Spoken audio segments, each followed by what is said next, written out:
committee, the members of this committee have. I would say that with regard to the attack on Medicaid that we just heard, that was a false attack. It's been proven false overnight. The Medicaid portal is operating efficiently today and was never intended to be shut down. Would gentleman yield, since he's mentioned my name?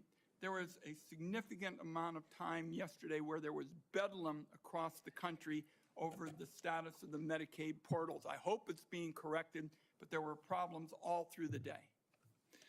There certainly were attacks yesterday. The problem has been clarified and the Medicaid portal is fully operational as we speak. Mr. Kennedy, before I turn the time over to you to share your opening statement, I would like to give you a brief introduction. The son of Senator Robert F. Kennedy and nephew of President John F. Kennedy, Robert Kennedy Jr. has been an advocate for consumers since 1985. After graduating from Harvard University, Mr. Kennedy studied at the London School of Economics and received his law degree from the University of Virginia Law School and a master's degree in environmental law from Pace University. He has founded 2 advocacy groups and has spent the last 40 years working to restore and protect children's health. He was a former independent candidate in the 2024 presidential election, and President Trump nominated him this year to be in November of 2024 to be the HHS secretary. In announcing his nomination, President Trump stated, "Mr. Kennedy will restore these agencies to the traditions of gold standard scientific research and beacons of transparency and end the chronic disease epidemic and make America great and healthy again." Before you give your opening statement, Mr. Kennedy, I have 4 obligatory questions that we ask all nominees before this committee. First, is there anything that you are aware of in your background that might present a conflict of interest with the duties of the office to which you have been nominated? All right. No, Mr. Chairman. Thank you. Do you know of any reason, personal or otherwise, that would in any way prevent you from fully and honorably discharging the responsibilities of the office to which you have been nominated? No, I do not. Do you agree without reservation to respond to any reasonable summons to appear and testify before any duly constituted committee of Congress if you are confirmed? Yes, I do. And finally, do you commit to providing a prompt response in writing to any questions addressed to you by any senator of this committee? Yes, I do. Thank you, Mr. Kennedy. And before you begin, if you would like to, you may introduce your wife and children. Yes. My wife, Cheryl Hines, is here. My daughter, Kit Kennedy, my son, Bobby Kennedy, his wife, Amaryllis Fox Kennedy, and my nephew, Jackson Hines, is here too. We welcome you all. Thank you. You may proceed with your statement. Thank you, Mr. Chairman. Chairman Crapo, Ranking Member Wyden, and members of this distinguished committee, I'm humbled to be sitting here today as President Trump's nominee to oversee the U.S. Department of Health and Human Services. I want to thank President Trump for entrusting me to deliver on his promise to make America healthy again. I also want to thank Cheryl and Kik and Bobby and all of my other children who are here today and all the many members of my large extended family for the love that they have so generously shared. Ours has always been a family that has been involved in public service, and I look forward to continuing that tradition. My journey into the issue of health began with my career as an environmental attorney, working with hunters and fishermen and mothers in the small town in the Hudson Valley and along the Hudson River. I learned very early on that human health and environmental injuries are intertwined. The same chemicals that kill fish make people sick also. Today, Americans' overall health is in grievous condition. Over 70% of adults and a third of children are overweight or obese. Diabetes is 10 times more prevalent than it was during the 1960s. Cancer among young people is rising by 1 or 2% a year. Autoimmune diseases, neurodevelopmental disorders, Alzheimer's, asthma, ADHD, depression, addiction, and a host of other physical and mental health conditions are all on the rise, some of them exponentially. The United States has worse health than any other developed nation, yet we spend more on healthcare, at least double, and in some cases triple, as other countries. Last year, we spent $4.8 trillion, not counting the indirect costs of missed work. That's almost a fifth of GDP. It's tantamount to a 20% tax on the entire economy. No wonder America has trouble competing with countries that pay a third of what we do for health and have better outcomes and a healthier workforce. But I don't want to make this too much about money. It's the human tragedy that moves us to care. President Trump has promised to restore America's global strength and to restore the American dream, but he understands we can't be a strong nation when our people are so sick. A healthy person has 1,000 dreams. A sick person has only one. Today, over half of our countrymen and women are chronically ill. When I met with President Trump last summer, I discovered that he is more than just concern for this tragic situation, but genuine care. President Trump is committed to restoring the American dream, and 77 million Americans delivered a mandate to him to do just that, due in part to the embrace and elevation of the Make America Healthy Again movement. This movement, led largely by Maha moms from every state, and you can see many of them behind us today, and in the hallways and in the lobbies, is one of the most transcendent and powerful movements I've ever seen. I promise President Trump that if confirmed, I will do everything in my power to put the health of Americans back on track. And I've been greatly heartened to discover a deep level of care among members of this committee, too, both Democrats and Republicans. I came away from our conversations confident that we can put aside our divisions for the sake of a healthier America. For a long time, the nation has been locked in a divisive healthcare debate about who pays. Well, when healthcare costs reach 20%, there are no good options, only bad ones. Shifting the burden around between government and corporations and insurers and providers and families is like rearranging deck chairs on the Titanic. Our country will sink beneath a sea of desperation and debt if we don't change the course and ask, why are healthcare costs so high in the first place? The obvious answer is chronic disease. The CDC says 90% of healthcare spending goes toward managing chronic disease, which hits lower income Americans the hardest. The president's pledge is not to make some Americans healthy again, but to make all of our people healthy again. There is no single culprit in chronic disease. Much as I have criticized certain industries and agencies, President Trump and I understand that most of their scientists and experts genuinely care about American health. Therefore, we will bring together all stakeholders in pursuit of this unifying goal. Before I conclude, I want to make sure the committee is clear about a few things. News reports have claimed that I'm anti-vaccine or anti-industry. I am neither. I am pro-safety. We'll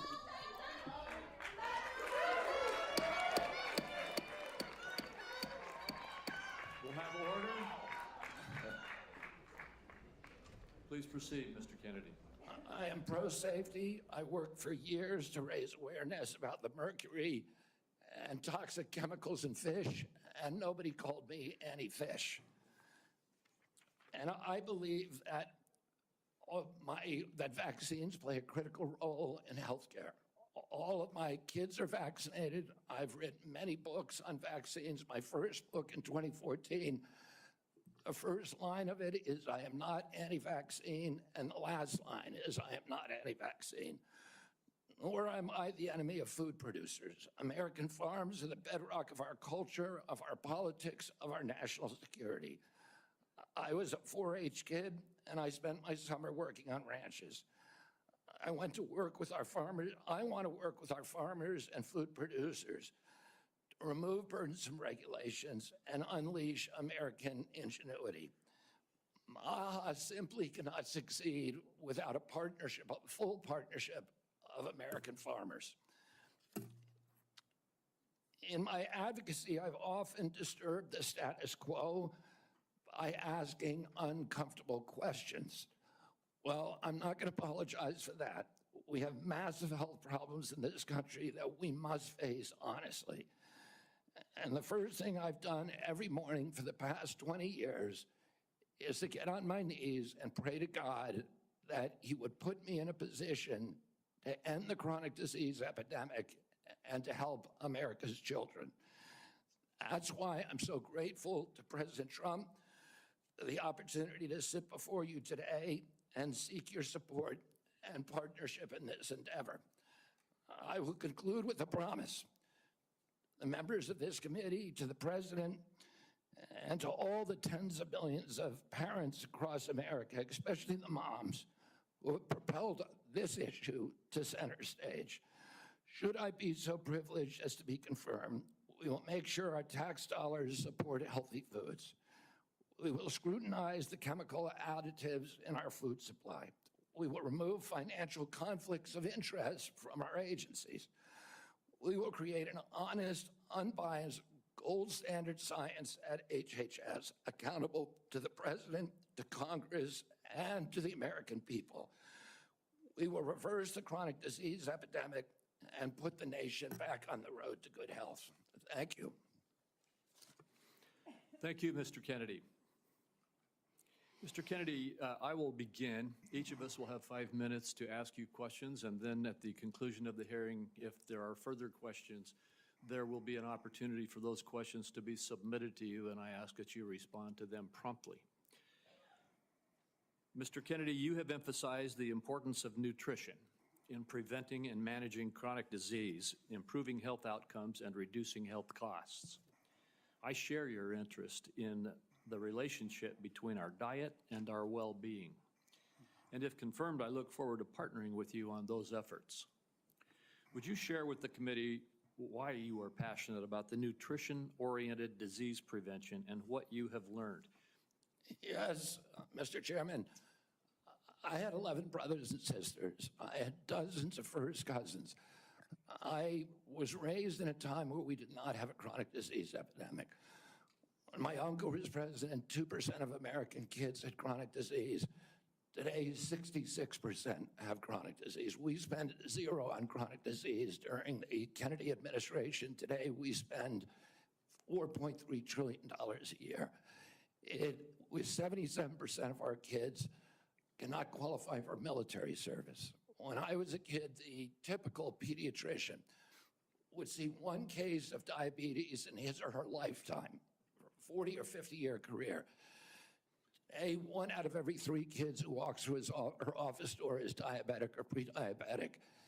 And the most recent data from NIH shows 38% of teens are diabetic or pre-diabetic. Autism rates have gone from 1 in 10,000 to 1 in 1,500, depending on what studies you look at. In my generation today, 70-year-old men, 1 in 34 in my kids' generation. We've seen this explosion of autoimmune disease, of allergic diseases.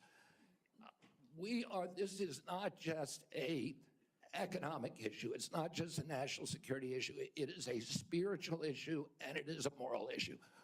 We cannot live up to our role as an exemplary nation, as a moral authority around the world, and we're writing off an entire generation of kids. Thank you very much. And if confirmed, how could we work together to integrate nutrition-based interventions into our healthcare programs like Medicaid and Medicare? Well, there are many ways that we can do that. The federal funding of The SNAP program, for example, and have school lunch programs could be a driver for helping kids. We shouldn't be giving 60% of the kids in school processed food that is making them sick. We shouldn't be spending 10% of the SNAP program on sugared drinks. So we have a direct ability to change things there. We also, in Medicaid and Medicare, we need to focus more on outcome-based medicine, on putting people in charge of their own health care, of making them accountable for their own health care so they understand the relationship between eating and getting sick. Most importantly, we need to deploy NIH and FDA to doing the research to understand the relationship between these different food additives and chronic disease so that Americans understand it and make sure that Americans are aware of it. I don't want to take food away from anybody. If you like a cheeseburger, a McDonald's cheeseburger, a Diet Coke, which my boss loves, and you should be able to get them. If you want to eat Hostess Twinkies, you should be able to do that. But you should know what the impacts are on your family and on your health. Thank you. Senator Wyden. Thank you very much, Mr. Chairman. Before I begin my questions, I'd like to start by entering into the record a letter the committee received from Ambassador Carolyn Kennedy outlining what she believes is Mr. Kennedy's lack of personal fitness for the office. Without objection. Mr. Kennedy, you have spent years pushing conflicting stories about vaccines. You say one thing and then you say another. In your testimony today under oath, you denied that you were anti-vaccine. But during a podcast interview in July of 2023, you said, quote, "No vaccine is safe and effective." In your testimony today, in order to prove you're not anti-vax, you note that all your kids are vaccinated. But in a podcast in 2020, you said, and I quote, "You would do anything, pay anything to go back in time and not vaccinate your kids." Mr. Kennedy, all of these things cannot be true. So, are you lying to Congress today when you say you are pro-vaccine? Or did you lie on all those podcasts? We have all of this on tape, by the way. Yeah, Senator, as you know, because it's been repeatedly debunked, that statement that I made on the Lex Friedman podcast was a fragment of the statement. He asked me, and anybody who actually goes and looks at that podcast and will see this. He asked me, are there vaccines that are safe and effective? And I said to him, some of the live virus vaccines are. And I said, there are no vaccines that are safe and effective, and I was going to continue for every person. Every medicine has people who are sensitive to them, including vaccines. Right, so he interrupted me at that point. I've corrected it many times, including on national TV. You know about this, Senator Wyden, so bringing this up right now is dishonest. let's be clear about what you've actually done then, since you want to deny your statements. For example, you have a history of trying to take vaccines away from people. In May of 2021, you petitioned the Food and Drug Administration to not only block Americans from having access to the COVID vaccine, but to prevent any future access to the life-saving vaccine. Are you denying that? Your name is on the petition. We brought that petition after CDC recommended the COVID vaccine without any scientific basis for 6-year-old children. Most experts agree today, even the people who did it back then, that COVID vaccines are inappropriate for 6-year-old children who basically have a zero risk from COVID. That's why I brought that lawsuit. I don't want to, I want to emphasize Mr. Kennedy, the facts. The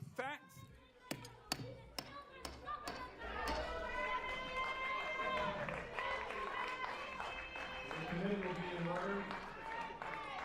And to the audience. Hold on for a second, Mr. Kennedy. To the audience. Comments from the audience are inappropriate and out of order. and if there are any further disruptions, the committee will recess until the police can restore order. Please follow the rules of the committee. Mr. Kennedy, you may proceed. I also want to point out that your recitation of what happened in Samoa is absolutely wrong, and you know it's wrong, and you know it's wrong. We'll get to that in a moment. Right now, we're talking about the petition that you filed to block Americans from having access to the vaccine and to prevent any future access to the vaccine. Those facts are on the record. My third question to you is, you made almost $5 million from book deals, mostly promoting junk science. In 2021, in a book called The Measles Book, you wrote that parents had been, quote, misled into believing that measles is a deadly disease and that measles vaccines are necessary, safe, and effective. The reality is measles are in fact deadly and highly contagious, something that you should have learned after your lies contributed to the deaths of 83 people, most of them children, in a measles outbreak in Samoa. So my question here is, Mr. Kennedy, is measles deadly, yes or no? The death rate from measles historically in this country in 1963, the year before the introduction of the vaccine, was 1 in 10,000. Let me explain what happened in Samoa. In Samoa in 2017 or 2015, there were 2 kids who died following the MMR vaccine. And the vaccination rates in Samoa dropped precipitously from about 63% to the mid-30s, so they've never been very high. And in 2018, 2 more kids died following the MMR vaccine, and the government of Samoa banned the MMR vaccine. I arrived a year later when vaccination rates were already below any previous level. I went there, nothing to do with vaccines. I went there to introduce a medical informatics system that would digitalize records in Samoa and make health delivery much more efficient. I never gave any public statement about vaccines. You cannot find a single Samoan who will say, I didn't get a vaccine because of Bobby Kennedy. I went in June of 2019. The measles outbreak started in August. Oh, clearly I had nothing to do with the measles. Not only that, Mr. Kennedy, Senator, if you let me finish, Senator. You have had some time. If you let me finish, Senator, if you let me finish, there are 83 people died. When the tissue samples were sent to New Zealand, most of those people did not have measles.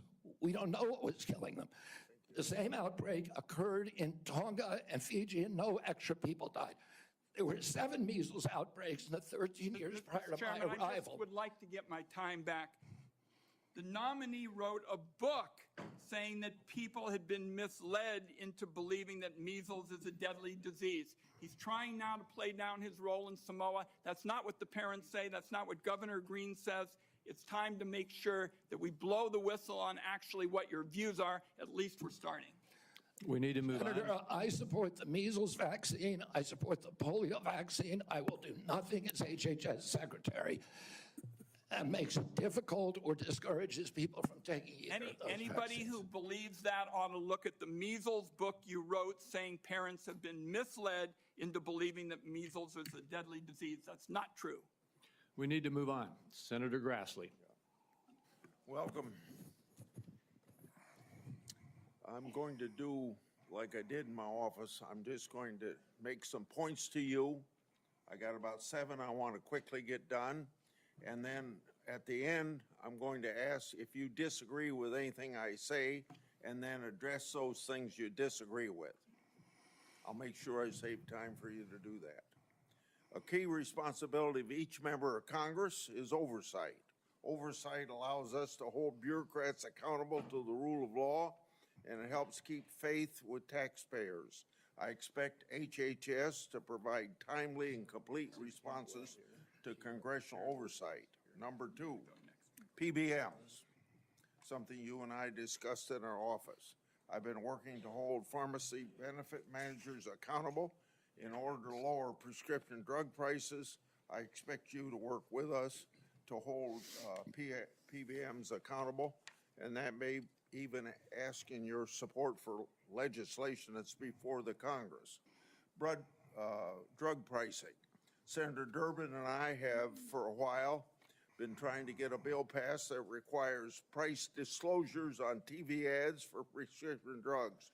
Knowing what something costs before buying it is just common sense. President Trump tried to do this by regulation in his first term. Vice President Vance co-sponsored our bill last Congress. I ask you to support this bill, or if you can do it by regulation, to do it by regulation.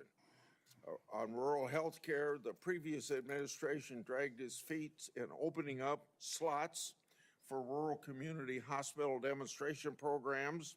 It also ignored concerns from rural pharmacies when implementing changes to Medicare Part D, and ignored rural needs when it comes to distributing physician residency slots. I expect you to prioritize rural Americans' healthcare needs. On agriculture, in our meeting earlier this month, we talked at length about agriculture. You prefaced the conversation by saying you will not have jurisdiction over these issues. I expect you to leave agricultural practice regulations to the proper agencies, and for the most part, that's USDA and EPA. On dietary guidelines, I've sent letters to the Secretaries of Agriculture at HHS requesting that they provide information regarding conflicts of interest on the Dietary Guideline Advisory Committee to increase transparency. I expect you to provide Congress with confidential financial disclosures from the advisory committee before finalizing dietary guidelines, so we know that nobody has a vested interest in it, is having undue influence. Lastly, HHS, Office of Refugee Resettlement Oversight. Last year, I expanded my investigation into HHS's Office of Refugee Resettlement. I wrote 24 contractors and grantees whose job it is to place unaccompanied children with sponsors. In many cases, children have been placed with improper vetted sponsors, placing them at risk of trafficking. The Biden administration's HHS directed these taxpayer-funded contractors and grantees to not respond to my inquiry. This is obstruction by the executive branch. I expect you to produce to me the records and data I've requested and instruct HHS contractors to fully cooperate with my investigation. I also expect HHS to not retaliate against any whistleblowers, including those who identify ORR's failures in vetting sponsors of unaccompanied. You got 45 seconds to respond if you want to. I agree with all of those provisions, Senator. My approach to administration HHS will be radical transparency. If members of this committee or other members of Congress want information, the doors are open. I've spent many years litigating against NIH and its sub-agencies. HHS and its sub-agencies, NIH, CDC, FDA, on FOIA issues, trying to get information that we, the taxpayers, paid for, and oftentimes getting back redacted copies after a year or 2 years of litigation. That should not be the case, and if Congress asks me for information, you will get it immediately. Thank you. Thank you. Senator Cantwell is next, but until she returns, I will move on to down the list, and that would be Senator Cornyn.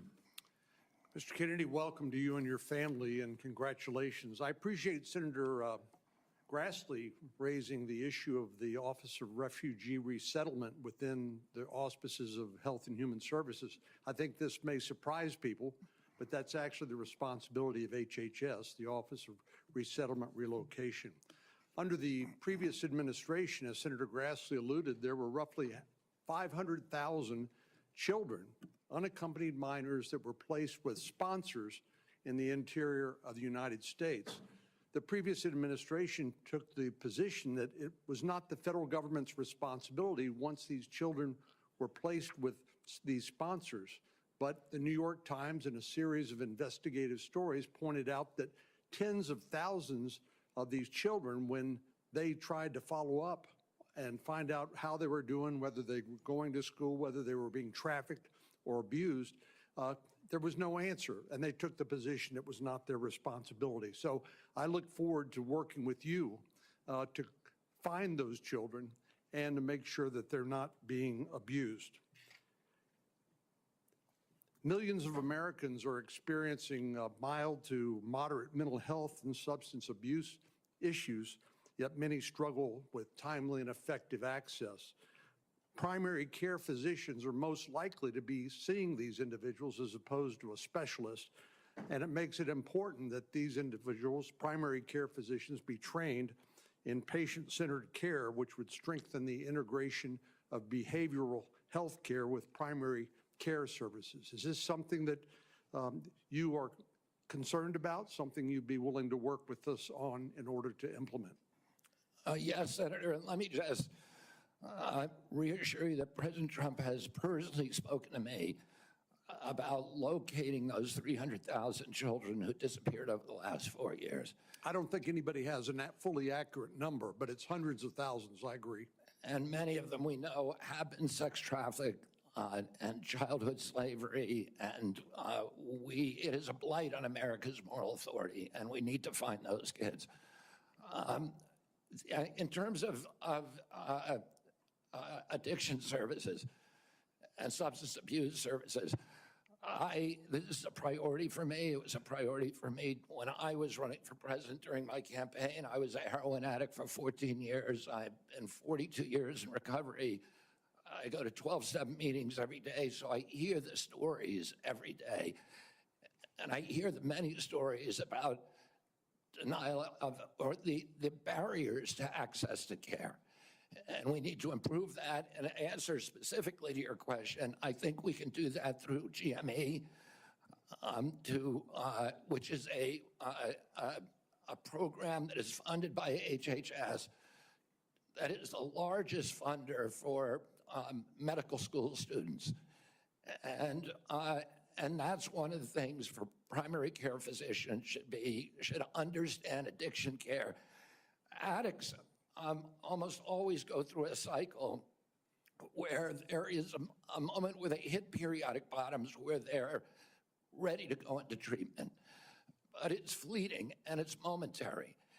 And we have that opportunity to save their lives. And then if we miss that little short window, they're off to the races again. I appreciate your answer. Our time is short. Let me get to one more question that I think is very important. Under the first Trump administration, the number of people receiving HIV treatment in Africa through the President's Emergency Plan for AIDS Relief, otherwise known as PEPFAR, it increased, this is during the first Trump administration, from 13 million people to 18 million people across 50 countries, primarily in Africa. Africa has about 1.3 billion people today, or in 2021. It's projected to have 2.5 billion people by 2050, or 25% of the global population. In 2020, PEPFAR reported that 2.8 million babies were born without HIV. That was something that would not have happened but for the PEPFAR program. So it has simply been one of the most successful public health programs in the world and saved approximately 26 million lives. Failure to continue this program, in my view, would risk ceding that leadership to adversaries like China. And I'd like to know whether you support the objectives and goals of PEPFAR, and would you work with me and my colleagues to make sure that this program continues to provide life-saving antiviral drugs to people who are most in need? I absolutely support PEPFAR, and I will happily work with you to strengthen the program. Thank you. Senator Bennett. Thank you, Mr. Chairman. Thank you, Mr. Kennedy, for being here this morning. And I think that, Mr. Chairman, we are truly through the looking glass this morning here in the U.S. Senate, and this committee is being asked to fulfill a really important responsibility, which is to decide whether to confirm Mr. Kennedy to one of the most important healthcare jobs in America. And the reason I think it's so important is for many of the reasons you said in your opening statement, which is that we live in the richest country in the world, and we have some of the worst health outcomes of any industrialized country in the world. We live in the richest country in the world, and we have some of the lowest life expectancy rates of anybody in the industrialized world. I was a school superintendent before I was in this job, Mr. Chairman, and I can tell you that Mr. Kennedy's right, that when I look at the kids in the Denver public schools, if we don't change the way we eat in this country, 40% of them are going to suffer adult diabetes as a result of their diet. And we're, as I said, spending more than any other country in the world, and our families, every single person's constituents in this Senate are facing chronic shortages when it comes to health care. My friend from Texas, Senator Cornyn, has been a champion on mental health care. We have an epidemic, as he knows, across this country in mental health care, partly because of what the massive social media platforms that were sitting behind the President of the United States have inflicted on our children for their profit in the last decade or so. So we have no shortage of challenges to confront, and I even agree with some of the diagnosis of Mr. Kennedy. What is so disturbing to me is that out of 330 million Americans, we're being asked to put somebody in this job who has spent 50 years of his life not honoring the tradition that he talked about at the beginning of this conversation, but peddling in half-truths, peddling in false statements, peddling in theories that, create doubt about whether or not things that we know are safe are unsafe. Not that every vaccine in America is unsafe, not that you can't possibly have an adverse reaction, but that parents and children in my old school district and school districts all over this country would be better off not getting vaccinated than getting vaccinated. Unlike his own children who were vaccinated, unlike the people he invited to his house in Los Angeles for their party who were vaccinated. For everybody else, it's about peddling these half-truths. And he says it with such conviction that you want to believe him. And Mr. Kennedy, I just have there are many, many things in the record, but I hope that you could answer these questions yes or no. I've tried to ask these in a manner that's faithful to what you actually said, because I didn't want to have a debate about whether you actually said them. So I'm asking you yes or no, Mr. Kennedy. Did you say that COVID-19 was a genetically engineered bioweapon that targets black and white people, but spared Ashkenazi Jews and Chinese people? I didn't say it was deliberately targeted. I just quoted an NIH-funded and NIH published study. Did you say that it targets black and white people but spared Ashkenazi Jews? I quoted a study, Your Honor. I quoted an NIH study that showed that I'll take that as a yes. races I have to move on, I have to move on. Did you say that Lyme disease is highly likely a materially engineered bioweapon? I made sure I put in the highly likely. Did you say Lyme disease is a highly likely militarily engineered bioweapon? I probably did say that. Did you say that? And that's what the developer of Lyme I want all disease of our said. colleagues to hear it, Mr. Kennedy. I want them to hear it. You said yes. Did you say that exposure to pesticides causes children to become transgender? No, I never said that. Okay, I have the record that I'll give to the chairman, and he can make his judgment about what you said. Did you write in your book, and it's undeniable, that African AIDS is an entirely different disease from Western AIDS? Yes or no, Mr. Kennedy? I'm not sure if I made that. Okay, I'll give it to the chairman, Mr. Kennedy. And my final question, did you say on a podcast, and I quote, "I wouldn't leave abortion, to the states. My belief is we should leave it to the woman. We shouldn't have the government involved, even if it's full term. Did you say that, Mr. Kennedy?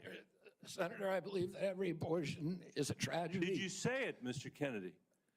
This believe- matters. It doesn't matter what you come here and say that isn't true, that's not reflective of what you really believe, that you haven't said over decade after decade after decade, because unlike other jobs we're confirming around this place, this is a job where it is life and death for the kids that I used to work for in the Denver public schools and for families all over this country that are suffering from living in the richest country of the world that can't deliver basic health care and basic mental health care to them.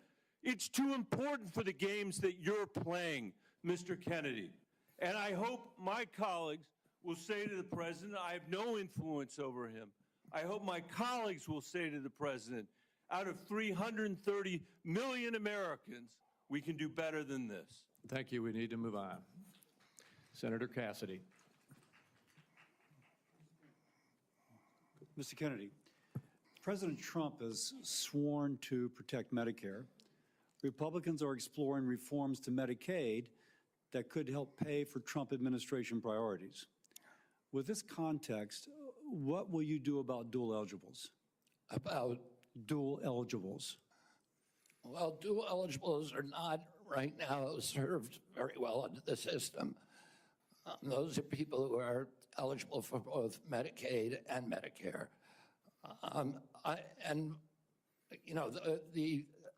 I suppose my answer to that is to make sure that the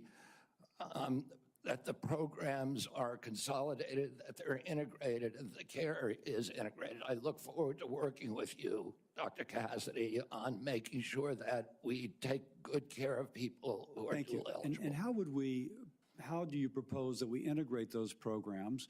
Does Medicare pay more, Medicare pay less, Medicaid pay more, Medicaid pay less? How do we do that? Well, I'm not exactly sure because I'm not in there. I mean, it is difficult to integrate them because Medicare is under fee-for-service. It's paid for by employer taxes. Medicaid is fully paid for by the federal government, and it's not fee-for-service. So I do not know the answer to that. I look forward to exploring options with you. Republicans, again, are looking at ways to potentially reform Medicaid to help, pay for President Trump's priorities, but to improve outcomes. What thoughts do you have regarding Medicaid reform? Well, Medicaid is not working for Americans, and it's specifically not working for the target population. Most Americans like myself, I'm on Medicare Advantage, and I'm very happy with it. Most people who are on Medicaid are not happy. The premiums are too high. The deductibles are too high. The networks are narrow. The best doctors will not accept it in the best hospitals. And particularly, Medicaid was originally designed for a target population of the poorest Americans. It's now been dramatically expanded. And the irony of the expansion is that the poorest Americans are now being robbed. Their services have dramatically decreased, even though we've increased the price of Medicare by 60% over the last 4 years. The target population is being robbed. With that figure said, out other options. Obviously, you've thought about that, and I appreciate that. What reforms do you recommend, again, that would improve services, I suppose, but also make it more cost efficient?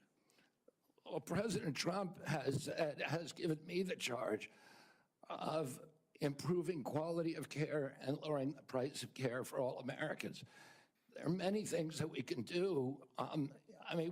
What we want to, the ultimate outcome, I think, is to increase transparency, to increase accountability, and to transition to a value-based system rather than a fee-based system, So rather than a service-based on system. Medicaid in particular, can you just kind of take those kind of general principles and apply it to the Medicaid program? Listen, I think that there are many, many options with telemedicine, with AI right now. And, there's including direct primary care systems. We're seeing that movement grow across the country. There's one of the largest providers. So going back to Medicaid though, and speaking of these specific advances, what reforms are you proposing with these ideas vis-a-vis Medicaid? Well, I don't have a broad proposal for dismantling the program. Of course not saying that. I think what we need to do is we need to experiment with pilot programs in each state. We need to keep our eye on the ultimate goal, which is value-based care, which is transparency, accountability, access. And one more thing, going back to Medicare, you mentioned you're an MA. You mentioned earlier the Medicare fee-for-service.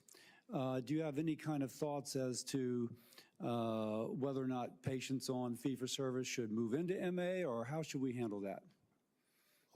Whether patients who are on Medicare fee-for-service. on traditional Medicare, Yes. that's their choice right now. We have, I think, 32 million Americans, or 30 million Americans on Medicare, on traditional Medicare, and then another 34 on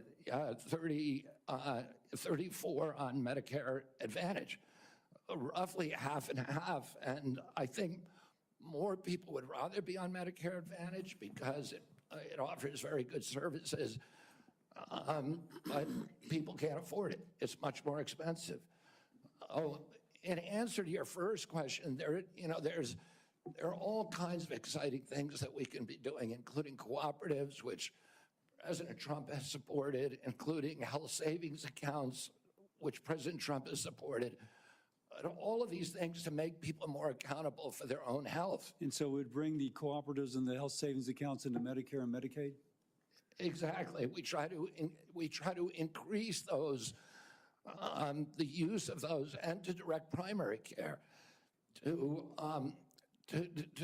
continue to transition into a value-based program that is private. Americans don't, by and large, do not like the Affordable Care Act.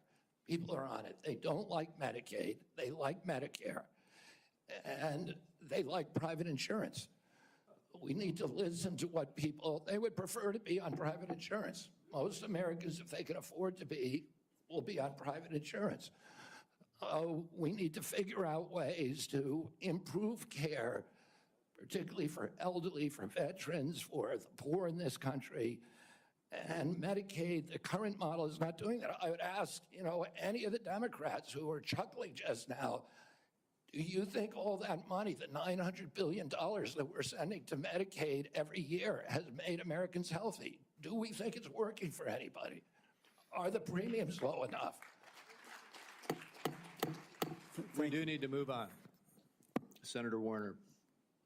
Well, I got to tell you, for literally hundreds of thousands of Virginians, Medicaid is what prevents them from health crises on a daily and weekly basis.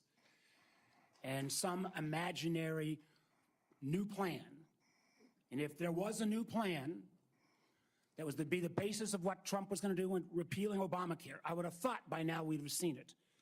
I got to tell you, listen, Senator, can I reply to that? Senator, Mr. Kennedy, I got questions. I appreciate our visit. I know you take your views seriously, and I don't reflexively vote. I voted for 4 of President Trump's nominees already. Got a lot of grief from folks on this panel.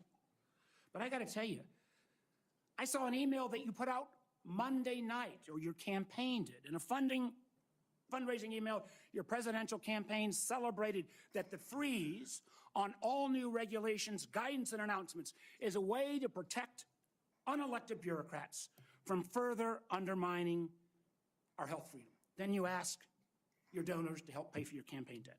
Did your campaign and you put out that? I don't think my campaign exists anymore. All right, well, listen, I got to tell you this. Somebody's out there soliciting money for it. Maybe you ought to find out who is.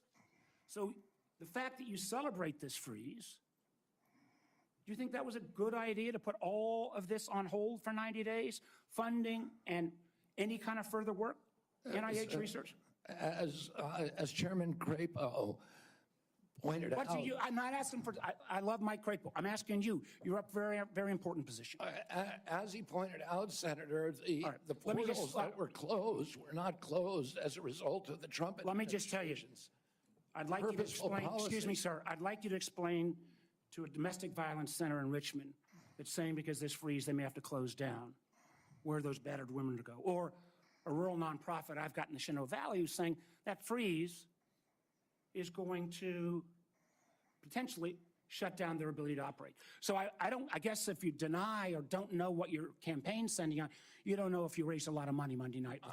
I'm saying that the Trump You administration don't know if has- you raised a lot of money. the Trump administration has made clear that it does not want to freeze benefits All right, for excuse me. any Americans I- under all Medicaid right. or Medicare, and I do not want to There dismantle are, the Medicaid. freeze is affecting beyond Medicare and Social Security.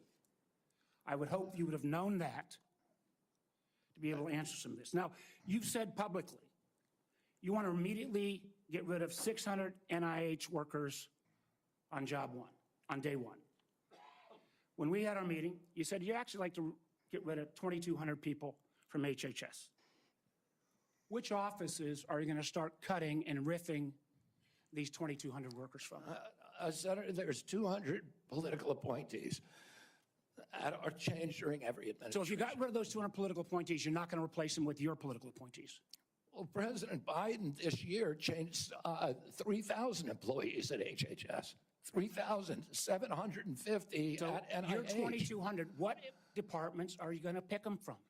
Well, the same as President Biden did when he changed 3,000 out. They're Let me from all just, across all I'm down to a departments. minute 30. The chairman's been generous with colleagues on both sides. I may have to go a couple minutes over, but let me just say, so let's just answer, this would be, this, I hope, since you're asking to become the top healthcare official in the United States in terms of HHS, huge ramifications, and part of this job is to be the senior advisor to the president on health issues.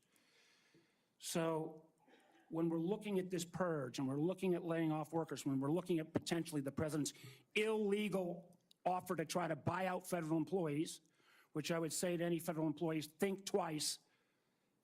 Has this individual in his business world ever fulfilled his contracts or obligations to any workers in the past? But if you are in this position, will you pledge that you will not fire federal employees who work on food safety, work on trying to preventing things like salmonella? Senator, there are 91,000 employees. So that, I at take that as a, I HHS. take, that's a simple yes, and I'm Do going you to take think that as I a can no. run that I agency take that without as a getting no. rid of some- Will you, actually, we talked about protecting Americans from cyber criminals, something we need to do a lot more on. Will you commit not to fire anyone in the health arena who currently works on protecting Americans from cyber attacks in their healthcare files? I will commit to not firing anybody who's doing their job. Based on your opinion, based upon your opinion, or your political agenda, or Mr. Trump's political agenda? Based upon my opinion. I guess that means a lot of the folks who've had any type of views on vaccines will be out of work. Will you freeze grant funding for community health centers? Will you freeze federal funds for community health centers, the way the current administration has done? The White House has made clear that no funds are going to be denied to any American for benefits in any program. Do you know what happens at community health centers? Those are direct. Are you talking about the Indian health centers? No, I'm talking about community health centers across the country. I understand that. I mean, I strongly So you're going to support- excuse Indian health centers, which is good, but others are not. They're going to get their funds frozen.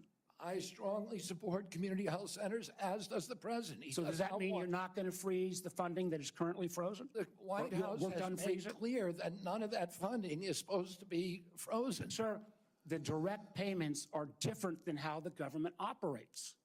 We fund the federal government down to community health centers. As a former governor, there's lots and lots of state programs that are related to health care that come from the federal government, they come down to the state, then it goes to local programs.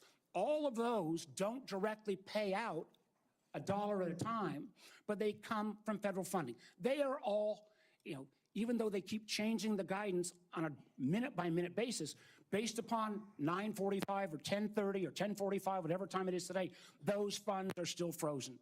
Sir, I just honestly, I want to give you a fair shot, but I don't feel like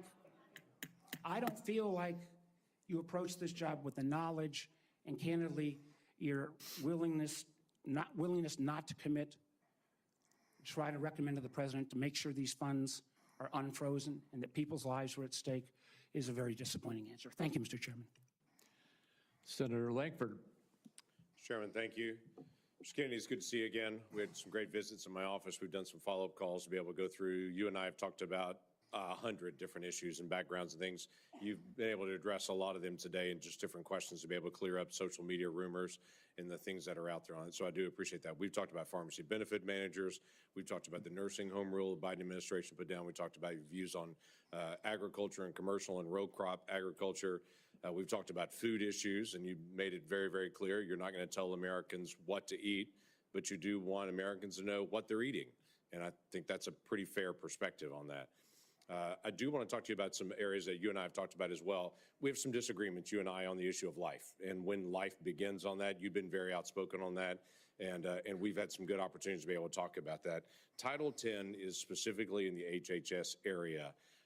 This has been an area that has been interpreted for a long time, and President Trump in the first administration interpreted that rule to say that his administration will prohibit the performance, referral for, or promotion of abortion as a part of the Title 10 program. That he made that very clear in the first administration.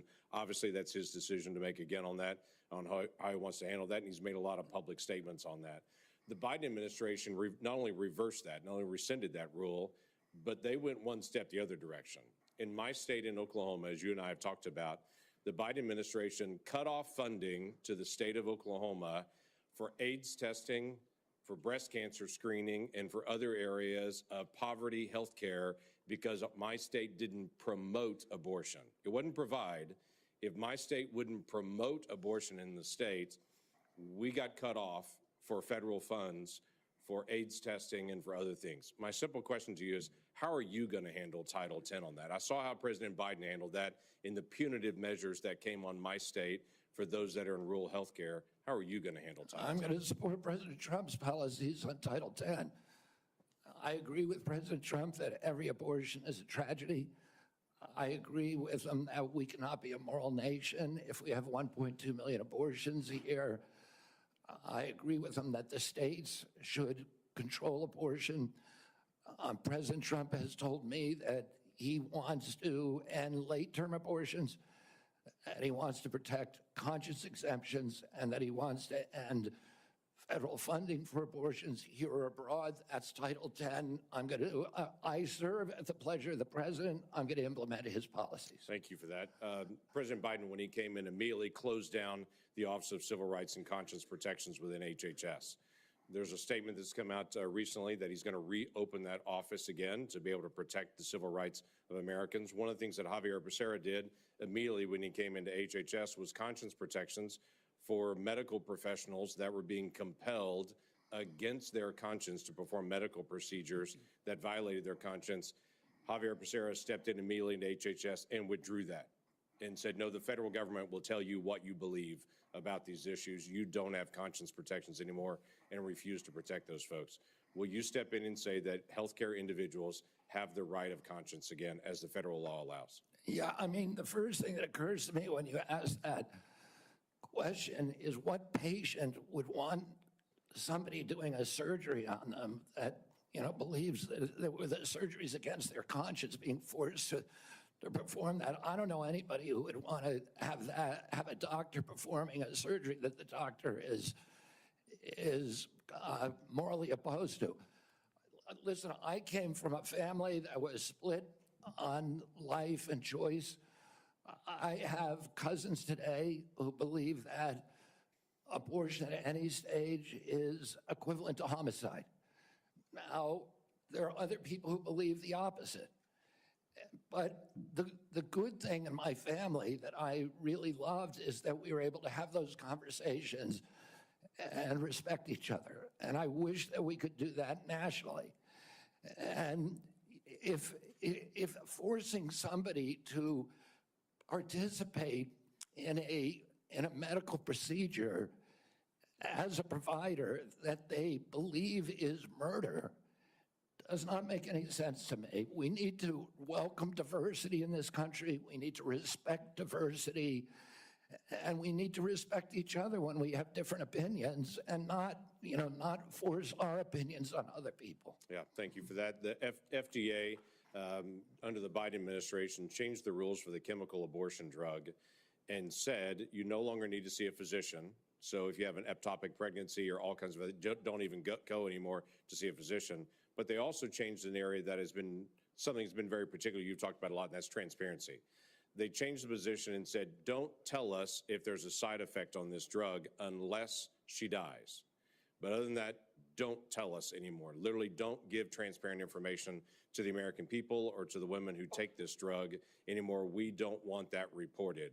My question to you is, will FDA move to be able to actually give transparency to the American people and to say, this drug is no different than any other drug. We're not going to protect it just because it's political for some folks. People should know side effects on this drug, and there should be reporting.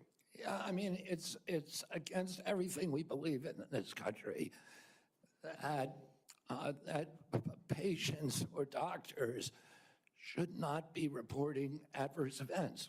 We need to know what adverse events are. We need to understand the safety of every drug, mifepristone and every other drug. And President Trump has made it clear to me that one of the things, he is not taking a position yet on mifepristone, a detailed position, but he's made it clear to me that he wants me to look at safety issues. And I'll ask NIH and FDA to do that. Thank you. Senator Whitehouse. Thank you, Chairman. Mr. Kennedy, I only have 5 minutes with you, and I've got a lot of experience with CMS, so you're just going to have to listen. 2 things. One, if you want to move from advocacy to public responsibility, Americans are going to need to hear a clear and trustworthy recantation of what you have said on vaccinations, including a promise from you never to say vaccines aren't medically safe when they in fact are, and making indisputably clear that you support mandatory vaccinations against diseases where that will keep people safe. You're in that hole pretty deep. We've just had a measles case in Rhode Island, the first since 2013, and frankly, you frighten people. 2, I want to air harms that Rhode Island has experienced from a remorseless, senseless CMS bureaucracy. CMS has for years maintained a reimbursement system that the bureaucracy could never explain, never justify, that persistently pays Rhode Island providers less than neighboring Massachusetts and Connecticut providers. A differential of 23 and 26% in our regional healthcare market. The Pending Ahead program can begin to remedy this, at least for value-based care, and it must. There has to be payment parity in the region. Rhode Island's healthcare system is bleeding out because we aren't paid what neighboring hospitals and doctors are paid, and the one act CMS took on this years ago was to make it worse. The CMS bureaucracy has also attacked one of the best accountable care organizations in the country, Rhode Island's Integra Family Doctors. Tried to throw them off the shared savings program because they said Integra years ago briefly fell 137 patients short of the 5,000 patients that ACOs need.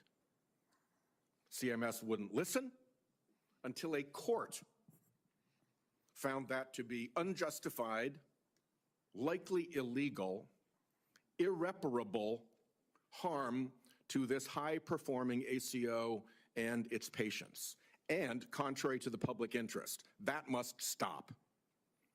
Last, CMS has refused to approve waivers granted elsewhere for Rhode Island from rules that are stupid for Medicare patients who are nearing the end of their days.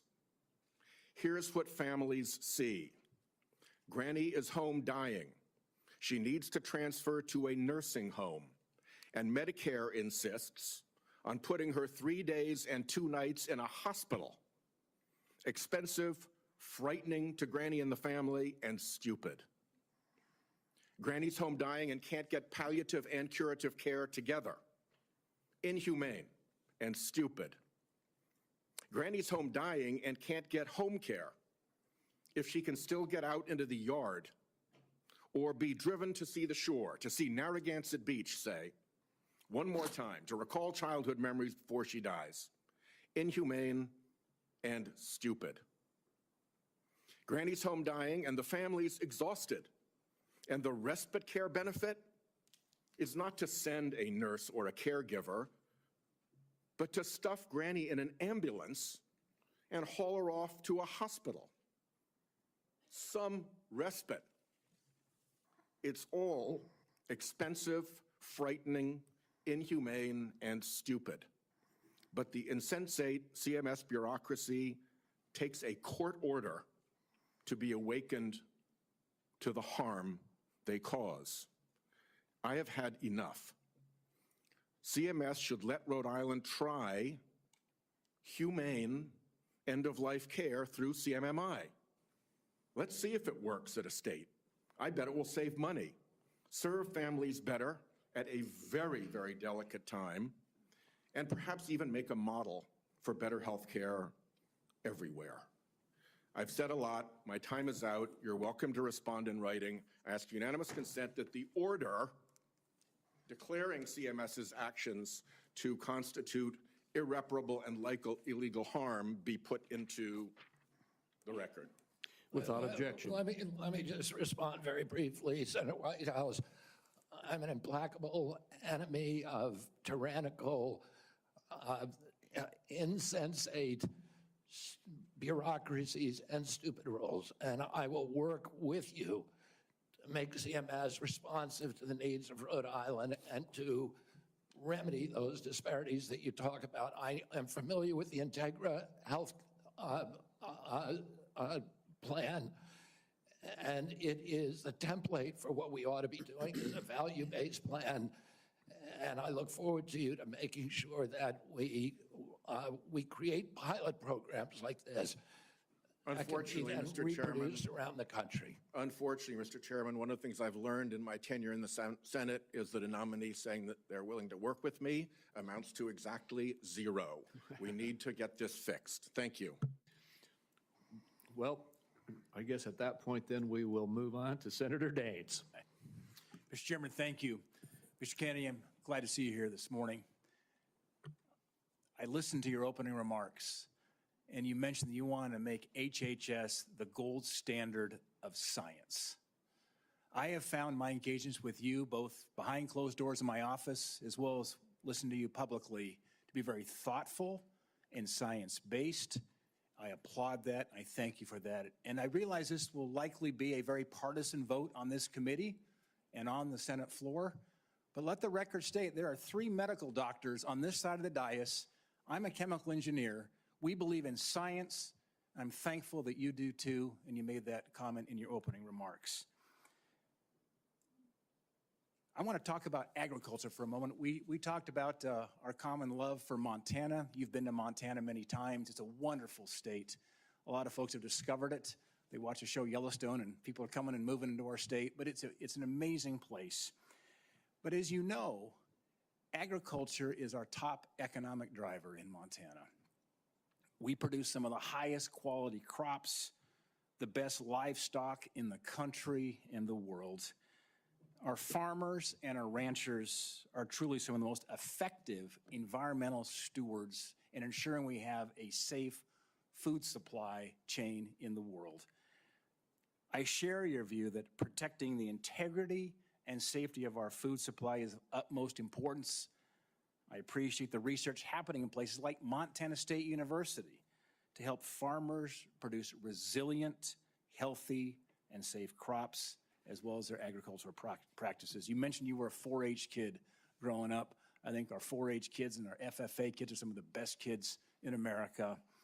My question for you, Mr. Kennedy, is if confirmed, as I'm listening to my farmers and ranchers talk about the future, will you commit to working collaboratively with partners at USDA, at the relevant federal agencies, as well as our Montana farmers and ranchers, before implementing any policy that might affect or impact food supply? I absolutely will make that commitment. I have, as I shared with you, a personal commitment and a long career working with farmers. I want to make sure I understand the very, very narrow margins, the slim margins that American farmers and ranchers are dealing with. And I don't want, under my watch, a single farmer to have to leave his farm for economic reasons or for regulatory or bureaucratic reasons while I serve, if I'm privileged to serve, to be confirmed as HHS Secretary. Even more important, President Trump has a very, very strong commitment to farmers. President Trump is probably historically in modern history the best farm president in our history. Farm income spiked for the first time in decades under his last administration. He got solid support from farmers across the country. Farm country is Trump country. Farmers across the country supported him during this election. He has specifically instructed me that he wants farmers involved in every policy, and that he wants me to work with Brooke Rollins at USDA to make sure that we preserve American farmers, that all of our policies support them. Mr. Kennedy, thank you. And if confirmed, I look forward to having you and Brooke Rollins out to Montana to spend some time with You our have farmers. my commitment to come there anytime, particularly during ski season or hunting season. Deal. Want to shift gears for a moment.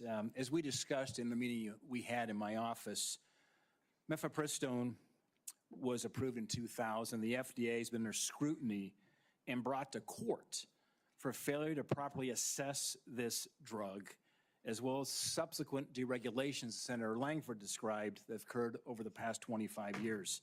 Some of these deregulations included ending the requirement that these drugs be prescribed by a doctor, ending reporting requirements for adverse events, and allowing these pills to be obtained through the mail. In fact, the FDA's own prescribing label mentioned that 3 to 5% of women taking this drug end up in the emergency room. My question is, if confirmed as Secretary of HHS, will you commit to working with the FDA Commissioner to review these deregulatory actions that are threatening the safety of women? Sorry, Senator. As I said to Senator Langford, I think it's immoral to have a policy where patients are not allowed to report adverse events and where doctors are discouraged from doing that. President Trump has asked me to study the safety of mifepristone. He has not yet taken a stand on how to regulate it. Whatever he does, I will implement those policies. I will work with this committee, make those policies make sense. Thank you, Mr. Kennedy. Senator Hassan. Thank you, Mr. Chair and Ranking Member Wyden, and welcome, Mr. Kennedy, and to your family as well. I want to start with a couple of concerns I have, and just briefly on Medicaid. States share in the funding of Medicaid. Millions of disabled children in this country are alive because of Medicaid. Millions of people with addiction in this country are in recovery because of the services provided to them by Medicaid. And millions of chronically ill people who, until Medicaid expansion was enacted, who couldn't get health care and therefore couldn't work because they were too sick, got health care through Medicaid expansion, then went back to work, and now they're on private insurance. So those are some facts about Medicaid that you might want to brush up on. Now, I'm also extremely concerned about your endorsement of radical fringe conspiracies that, if implemented at HHS, would put American families' lives at risk. Vaccines are one of our greatest public health triumphs. And you don't need, I'm not talking about abstract medical science. One of the people who helped raise me was my grandfather, who was a pediatrician. He practiced medicine in this country from 1921 until the mid-1980s. And I heard details about the difference those vaccines made in saving lives in the children who were under his care. Vaccination has helped to eradicate many deadly diseases in the United States, including polio and smallpox, something we should be proud of as Americans. I am extremely concerned that as Secretary, you would be able to halt critical vaccine research and to exploit parents' natural worries by advising them not to vaccinate their children. This will lead to more children getting sick, and some will even die. Before the measles vaccine, about 500 American children died a year from measles. This is too much of a risk for our country, and there is no reason that any of us should believe that you have reversed the anti-vaccine views that you have promoted for 25 years. For example, you have previously falsely suggested that the polio vaccine killed many, many, many, many more people than polio ever did by causing fatal cancers, while rigorous safety studies show that to be completely false. Now, let's go to something we agree upon. I am really heartened to see that one area where we agree on is on women's reproductive freedom. In your own words, it's not the government's place to tell people what to do with their bodies. You said that, correct?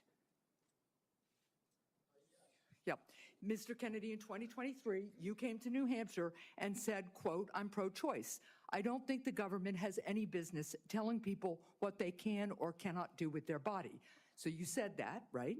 Yes. Yep. But you also said we need to trust the women to make that choice because I don't trust government to make any choices. You said that too, right? Yes. It is remarkable that you have such a long record of fighting for women's reproductive freedom, and really great that my Republican colleagues are so open to voting for a pro-choice HHS secretary. So, Mr. Kennedy, I'm confused. You have clearly stated in the past that bodily autonomy is one of your core values. The question is, do you stand for that value or not? When was it that you decided to sell out the values you've had your whole life in order to be given power by President Trump? Senator, I agree with President Trump that every abortion is a tragedy, that we can't be a moral authority in this country. Right, so, but that isn't what you said back in New Hampshire in 2023. My question is exactly when did you decide to sell out your life's work and values to get this position? Senator, I agree with President Trump that every abortion is a tragedy. So what you're telling us, just to be clear, because my time is limited, is that regardless of what you believe, regardless of what values you have, if President Trump tells you to do something, you're going to do it. You said just now the discussion about mifepristone. Oh, he's asked me to study the safety of it. Here are the safety studies that tell us mifepristone is safe and effective. And I asked Mr. Chair that these about 40 studies be admitted to the record by unanimous consent. Without objection. So the studies are there. The safety is proved. The science is there. But what you're telling us is if President Trump orders you to take action to make it harder for women to get direly needed health care, you'll follow his order. If Mr. Trump, as he did yesterday, orders a halt on Medicaid payments that are essential for taking care of people with disabilities all around this country, you're going to follow that order because you are willing to sacrifice your values, your knowledge, if President Trump tells you to do that. That, to me, is unacceptable in a Secretary of Health and Human Services.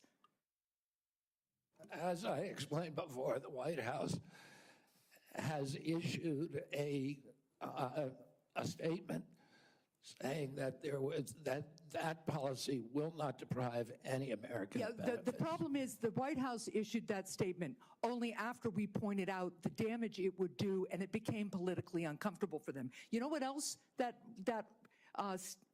freeze on federal funding did? It halted funds for critical research that could cure pediatric cancer. So if the president tells you to do that, you're going to stop that too. That's enough. Thank you. Senator Cortez Masto is next.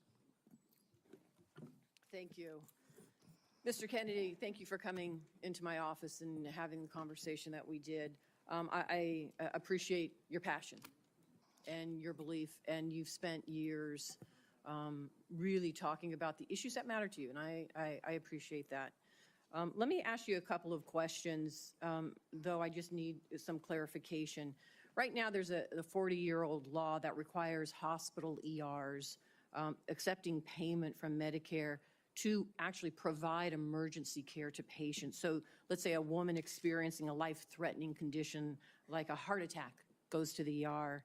As a lawyer, you would agree that that federal law protects her right to emergency care, correct? Yes. So now a pregnant woman with life-threatening bleeding from an incomplete miscarriage goes to the ER. Let me rephrase that so you can hear. A pregnant woman with a life-threatening bleeding from an incomplete miscarriage goes to the ER, and her doctor also determines that she needs an emergency abortion. But she's in a state where abortion is banned. You would agree also as an attorney that federal law protects her right to that emergency care, correct? I don't know. I mean, the answer to that is I don't know. If the state bans Well, let me ask you this as an attorney. Doesn't federal law preempt state law? The federal Constitution does. Sometimes not every federal law preempts state laws. It could be unconstitutional. Now, I'm not trying to be evasive, let me ask Senator. you I'm this. just telling you I don't know the I answer to appreciate that. question.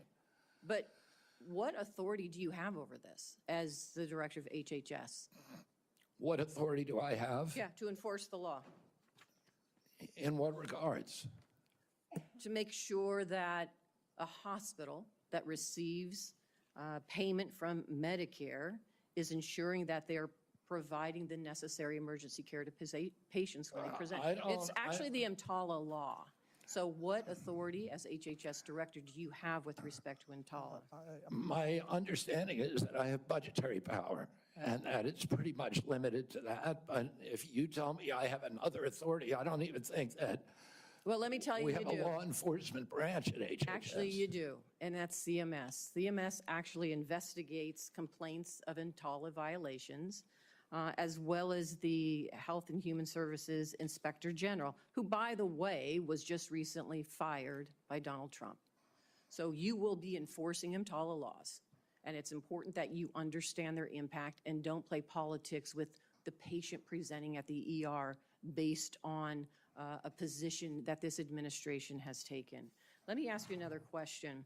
When we met in my office, you said about lowering drug prices, that when Big Pharma price gouges, the American people suffer. I think we both agree on that. And I think you're sincere in your belief that you want to reduce prices for Americans, correct? Yes. Yeah. The Inflation Reduction Act empowered Medicare to negotiate prescription drug prices. It penalizes drug companies for price hikes above inflation, and it caps seniors' out-of-pocket drug costs, along with reducing insulin prices to $35 per month. But your future boss, Donald Trump, on his first day in office, revoked President Biden's executive order that actually directed the health secretary to examine ways to reduce drug prices and improve access to innovative therapies for the American people. And unfortunately, Republicans in Congress want to repeal the Inflation Reduction Act, which means reversing all of those things that we worked on to lower prices for Americans. So my question to you is, what do you do? Why are you there? Are you there to be a rubber stamp? to this administration and cave into all of these positions that they're taking, even though you know they're in disagreement with your positions on lowering drug prices and that they could harm Americans? How do you handle that as HHS director? Senator, my understanding is that the White House issued an executive order, I believe today, supporting the drug negotiations under the IRA.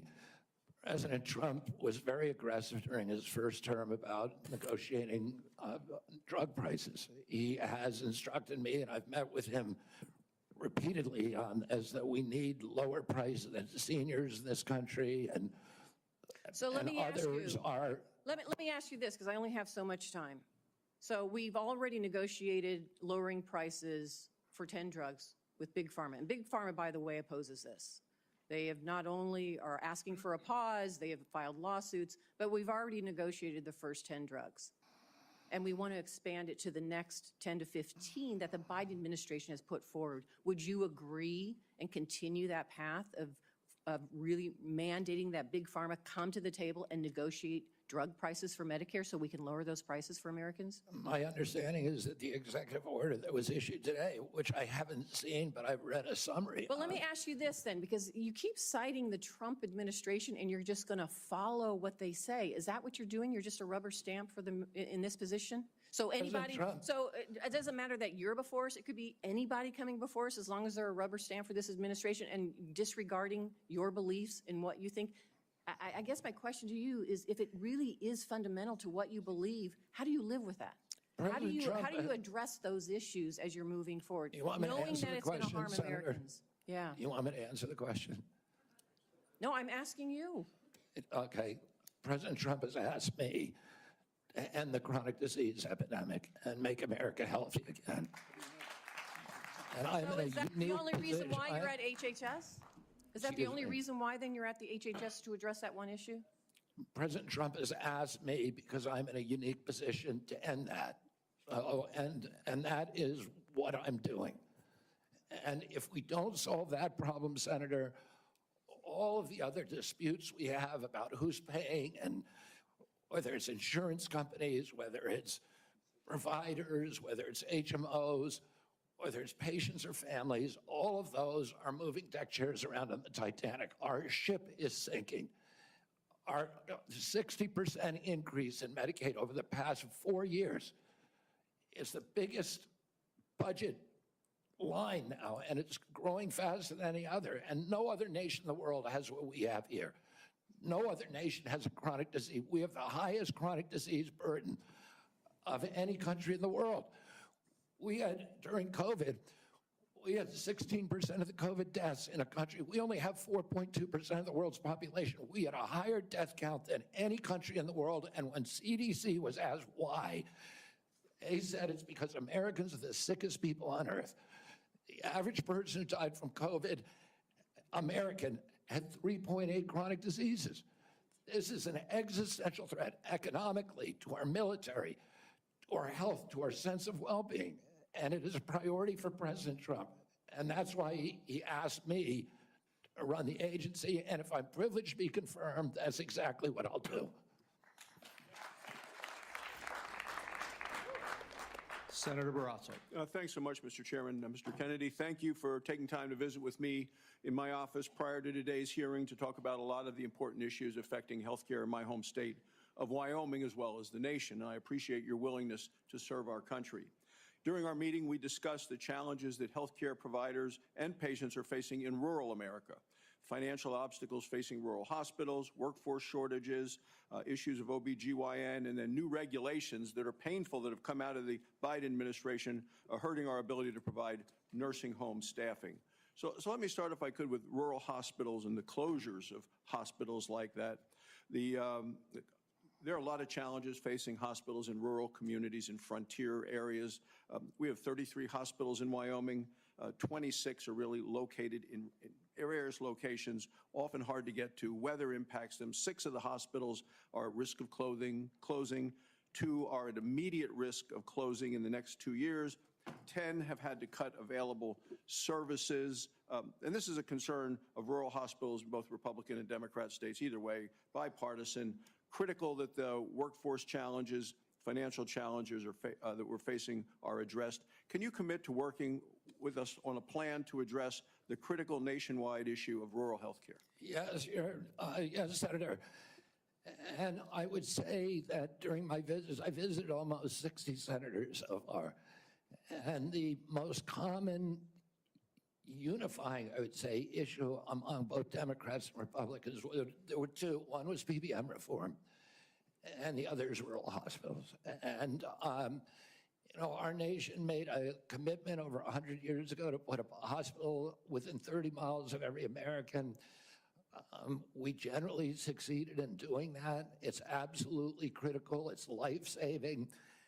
And rural hospitals are closing at an extraordinary rate right now. They not only provide important health care for the localities, but also they're economic drivers for localities all over this country. President Trump is determined to end the hemorrhage of rural hospitals, and he's asked me to do that through the use of AI, through telemedicine, which these are innovations that I saw the other day. A Cleveland clinic has developed an AI nurse that you cannot distinguish from a human being, that has diagnostics as good as any doctor.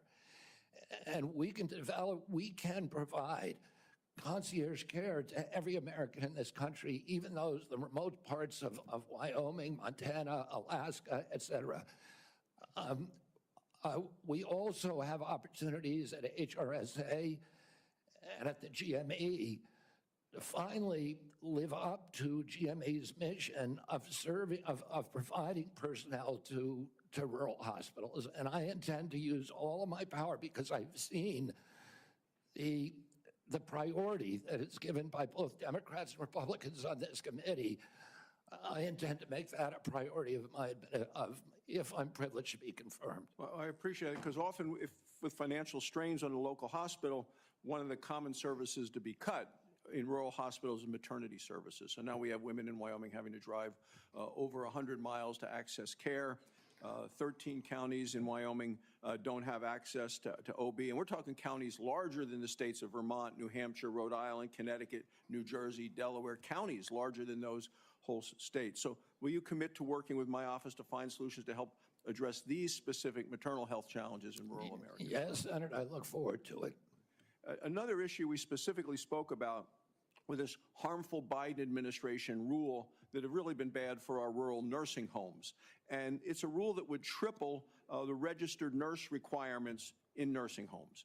This is going to lead, there just aren't enough registered nurses in our state to be able to comply with this. This would lead to nursing home closures across our state. Will you commit to working with me to fix this serious problem that it was a result of a rule that came out by the Biden administration, who clearly doesn't understand rural America? Yes, Senator, I think the rule was well-intentioned, but as you've said, and I've heard from many rural senators, it will be a disaster for their states.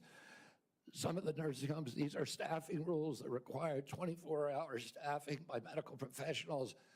Some of the nursing homes in rural areas simply do not have the available personnel or the economics to be able to do that. It will mean the closure of nursing homes in rural areas across our country, which means the parents, the elderly parent, will be moved a great distance from the local community and their family. And we know that the single greatest driver of high-quality nursing home care is the involvement, the proximity of family members. When you move that nursing facility away from the community where the kids live, you're going to get much worse care. So the intention, although it was noble, was in reality, for rural areas at least, it is going to be a disaster. Thank you. Thank you, Mr. Chairman. Thank you. Senator Johnson.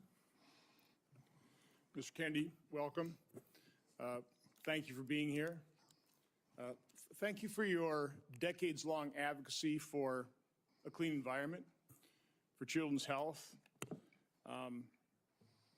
I can't say as I'm surprised by the hostility on the other side. I'm highly disappointed in it.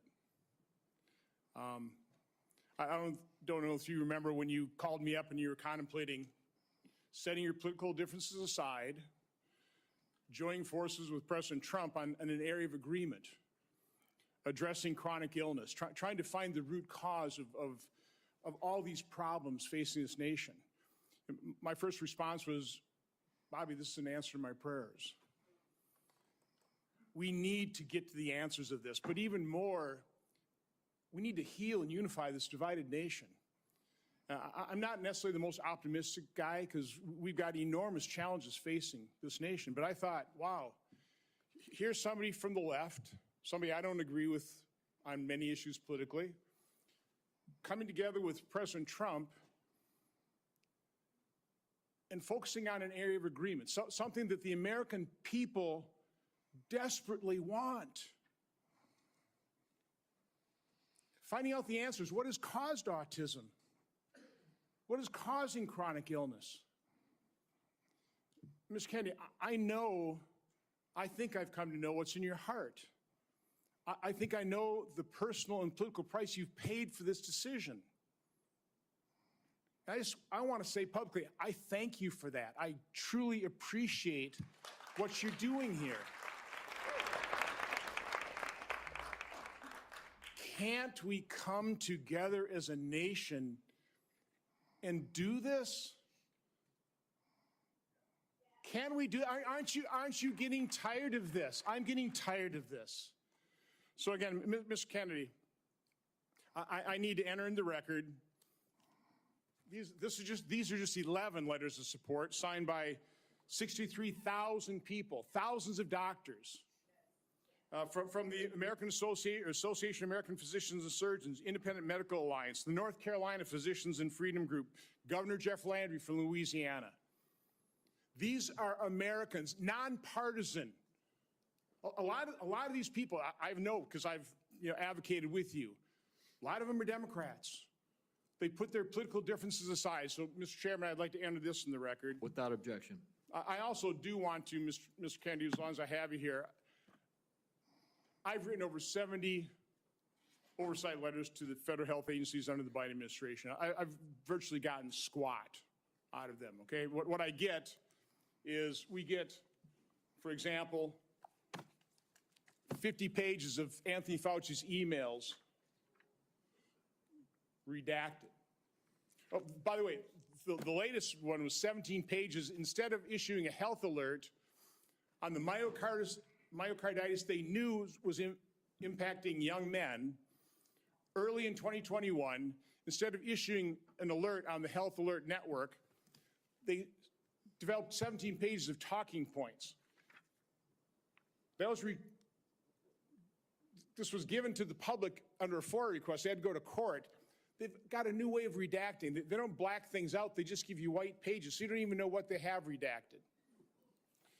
So again, I've issued a subpoena now to cover the information I've requested in 70 oversight letters. My question to you is, as Secretary of HHS, will you honor these requests from Congress, and will you make HHS transparent? Yeah, my approach to HHS, as I said before, Senator, is radical transparency. Democrats and Republicans ought to be able to come in and get information that was generated at taxpayer expense, that is owned by the American taxpayer. They shouldn't get redacted documents. Public health agencies should be transparent. And if we want Americans to restore trust in the public health agencies, we need transparency. I want to say something about what you first said. When I launched my campaign, it was about uniting Americans, Democrats and Republicans. There's no issue that should unite us more than this chronic health epidemic. There's no such thing as Republican children or Democratic children. These are our kids. 66% of them are damaged. I know what a healthy kid looks like because I had so many of them in my family. I didn't know anybody with a food allergy growing up, peanut allergy. Why do 5 of my kids have allergies? Why are we seeing these explosions in diabetes, rheumatoid arthritis, neurological diseases, depression? all of these things that are related to toxics in the environment. Why can't we just agree with each other to put differences about so many issues, intractable issues aside, and say, we're going to end this? I don't think anybody is going to be able to do this like I have because of my peculiar experience, because I've litigated against these agencies. When you litigate against them, you get a PhD in corporate capture and how to unravel it. I've written 6 books about these agencies. I know a lot about them and I know how to fix it. And there's nobody who will fix it the way that I do because I'm not scared of vested interests. I don't care. I'm not here because I want a position or a job. I have a very good life and a happy family. This is something I don't need. I want to do this because we're going to fix it. And the other thing is we are attracting now a caliber of people to HHS like never before in history. And they're entrepreneurs, they're disruptors, they're innovators of immense talent that are walking away, many of them from growing concerns. They're not coming there for position. They're coming there because they want to save our country. And they're from across the political spectrum. And all these Democrats are opposed to me for partisan issues. They used to be my friends. Agreed with me on all the environmental issues that I've been working on for my whole career. Now they're against me because anything that President Trump does, any decision he makes, has to be lampooned, derided, discredited, marginalized, vilified. We need to move on. Senator Warren.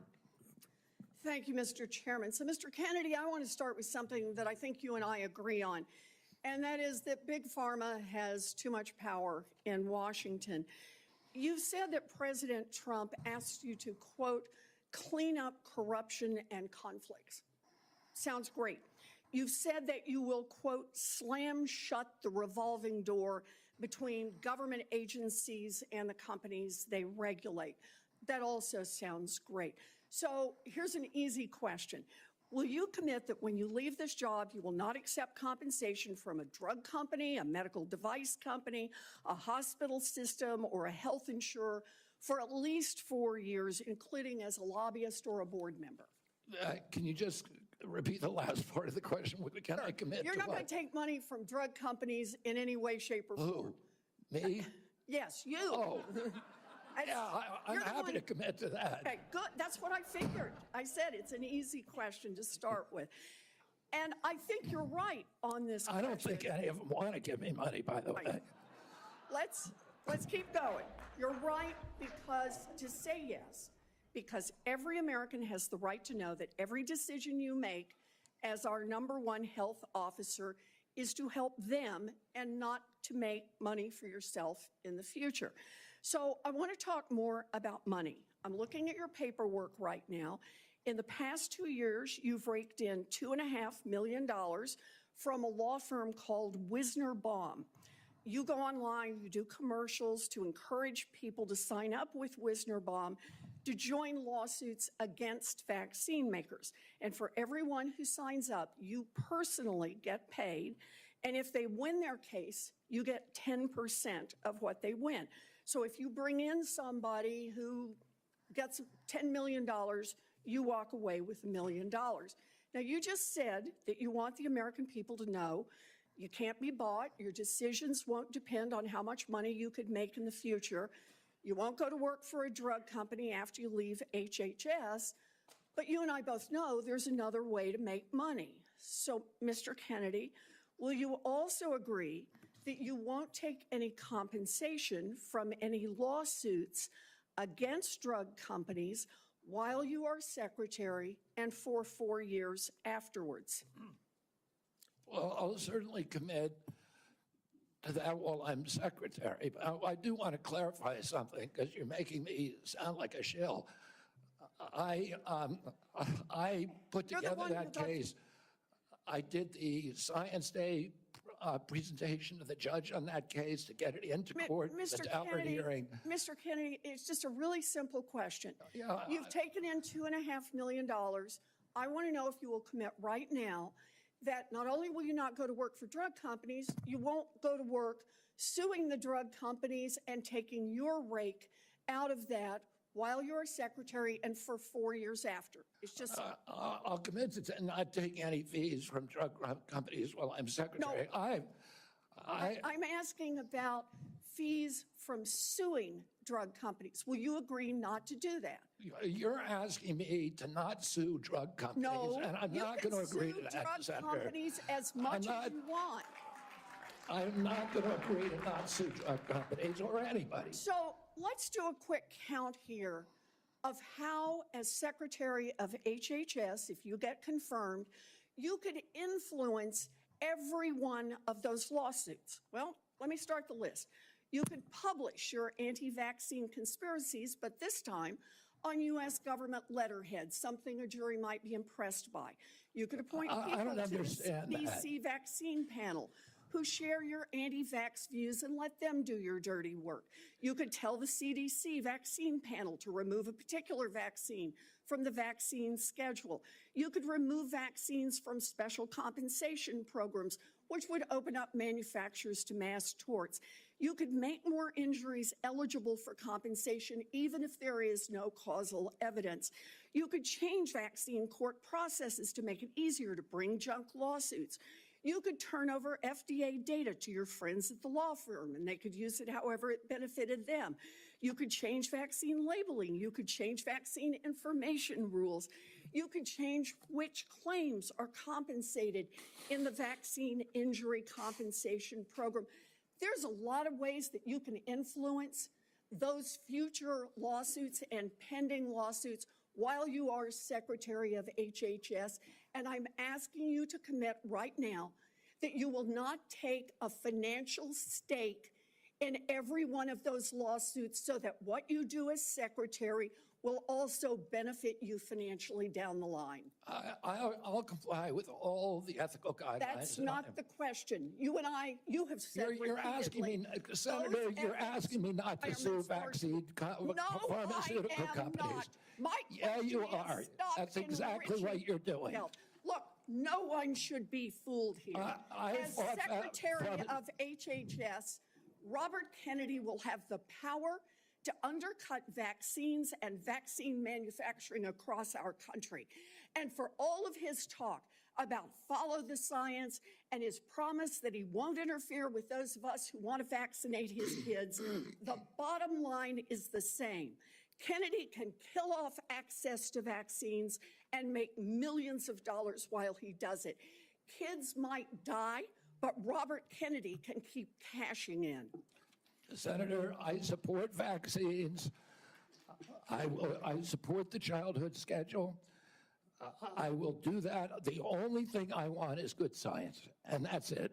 How about then say you won't make money off what you do as Secretary of HHS? Before we go to Senator Tillis, I think it would be important for me to make it very clear that Mr. Kennedy has gone through the same Office of Government Ethics process as every single other nominee in the Finance Committee this year and in previous administrations. In addition to listing his assets, including the items that you've identified, he has signed an ethics letter that has been reviewed by the Office of Government Ethics concerning any possible conflict in light of its functions and the nominee's proposed duties. And we have a letter from the Office of Government Ethics that he hasn't complied completely with all applicable laws and regulations governing conflicts of interest. Mr. Chairman, point of information here. Have we had a single nominee come through who's made $2.5 million off suing one of the entities that it would be regulating and plans to keep getting a take of every lawsuit in the future? Have we had that before? I haven't reviewed the past documentation of every other nominee's financial interests, and so no. But I know that every single time we get a nominee, their financial interests are attacked. That's why we have the Office of Government Ethics. That's why they've reviewed everything that's in his record, and that's why he has even, I think, and I don't know that I want to ask him to get into it, but he has listed his assets and has gone through a discussion of the responsibilities under our ethics laws and is complied with all of those requirements. Senator Tillis. Thank you, Mr. Chairman. Mr. Kennedy, how's your morning going? So far, so good. Good. You came prepared. I'm glad that you did. I believe, addressed to my satisfaction a question about Title X and the president's priority with respect to Planned Parenthood. Can you just affirm that you are 100% behind the president's policy on Title X and the implementation? I'm 100% behind it, Senator. Thank you. You know, it's amazing to me that people, well, first off, you need to understand I was in a judiciary hearing this morning. It's very clear to me that some of these nominations are going to be shirts and skins. So no matter what you answer in the affirmative, they're going to ask you one more question so that you won't be able to answer in the affirmative. That's just the way the game gets played when we have nominees like yourself. So I think you're handling yourself well. I got a real quick question for you. Are you a conspiracy theorist? That is a pejorative, Senator, that's applied to me, mainly to keep me from asking difficult questions of powerful interests. I was told that I was a conspiracy theorist. That label was applied to me because I said that the vaccines, the COVID vaccine, didn't prevent transmission and it wouldn't prevent infection, when the government was telling people, Americans, that it would. I was saying that because I was looking at the monkey studies in May of 2020. I was called a conspiracy. Now everybody admits it. I was called a conspiracy theorist because I said red dye caused cancer. And now FDA has acknowledged that and banned it. I was called a conspiracy theorist because I said fluoride lowered IQ. Last week, JAMA published a meta-review of 87 studies saying that there's a direct inverse correlation between IQ loss. All right, so I'm going to assume I could go on for about a week. Is there any one of them that you can say, you got me? That really was a conspiracy theory, or are you in a position to submit for the record? I think it'd just be helpful for every one of these narratives for you to submit that maybe for the record. You said something about SNAP lunch. I was in the State House in North Carolina before I came here, and anytime I'd go visit an elementary school, the first thing I would do is go to the trash cans in the cafeteria. And what we have now are kids that are not eating the food because the dictates of the federal government have made it something that they don't want. But they say, well, it's a healthy alternative. It has processed materials in it, and it's not particularly attractive to them. So they throw it away. Trash cans full of food that these kids didn't eat. So then what do? They go eat snacks, or they go eat or they drink a sugared drink. The SNAP program, everything you've said about the SNAP program, I agree with. I think that we should be very, very strict about that, and it's going to make some people uncomfortable in the food manufacturing segment, produce healthy foods that we can put in the SNAP program. That's the way to address it. But we also need to look at the school health program. I was PTA president 22 years ago at my daughter's high school, and I feel like we've got these kids that need help. We've got to guide them through a process. Many of them are probably on Medicaid, and Medicaid's failing them. Everybody here says Medicaid is sacrosanct. Nobody's admitted that Medicaid is not producing positive health outcomes. Is that your problem with Medicaid right now, the program or the outcomes? Is the outcomes. We're spending $900 billion, and our people are getting sicker every single year. Yeah, so anybody and President who's Trump wants people to have it, Americans to have high-quality insurance. Anybody who's building a case for the status quo of Medicaid is by extension saying that they're happy with the outcomes. I think it's unacceptable. I do have a question for you on Project Warp Speed. We supported the CARES Act. We had 97 people in the U.S. Senate vote for it. Everybody here. There's only one member of Congress that voted against it, I believe. And Project Warp Speed had CDC, FDA, NIH, and BARDA very much in the mix. Now, some people think that you're going to come in here and insert yourself into those agencies in a way that's never been done before. Let's say that they're a part of a future Project Warp Speed.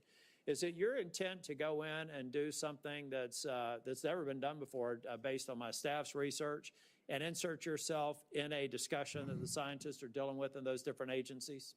No, Senator. What I want to do is, I'm not a scientist.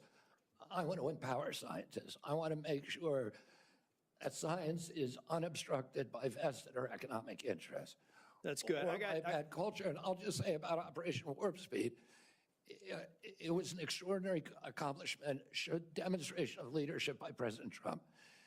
When he promoted Operation Warp Speed, he was looking at all of the different remedies, including vaccines. Therapeutics, everything. Therapeutic, ivermectin, hydroxychloroquine, famotidine, even chlorine dioxide.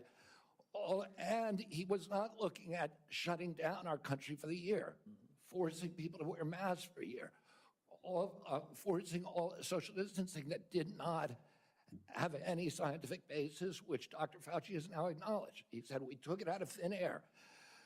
But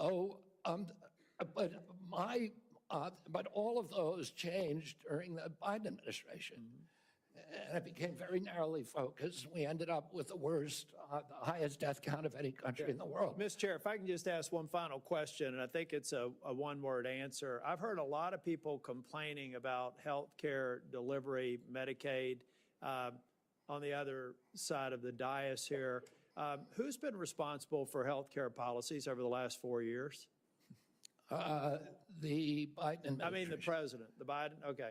Yeah. So that I'd like to have heard more of those in oversight hearings over the last 4 years. I haven't, but I'm glad that there's an acknowledgement that you're inheriting a problem that needs to be fixed. Thank you. Thank you, Senator. Senator Sanders. Thank you, Mr. Chairman. Mr. Kennedy, thanks for being with us. I very much like the slogan that you coined, Make America Healthy Again. And I strongly agree with that effort.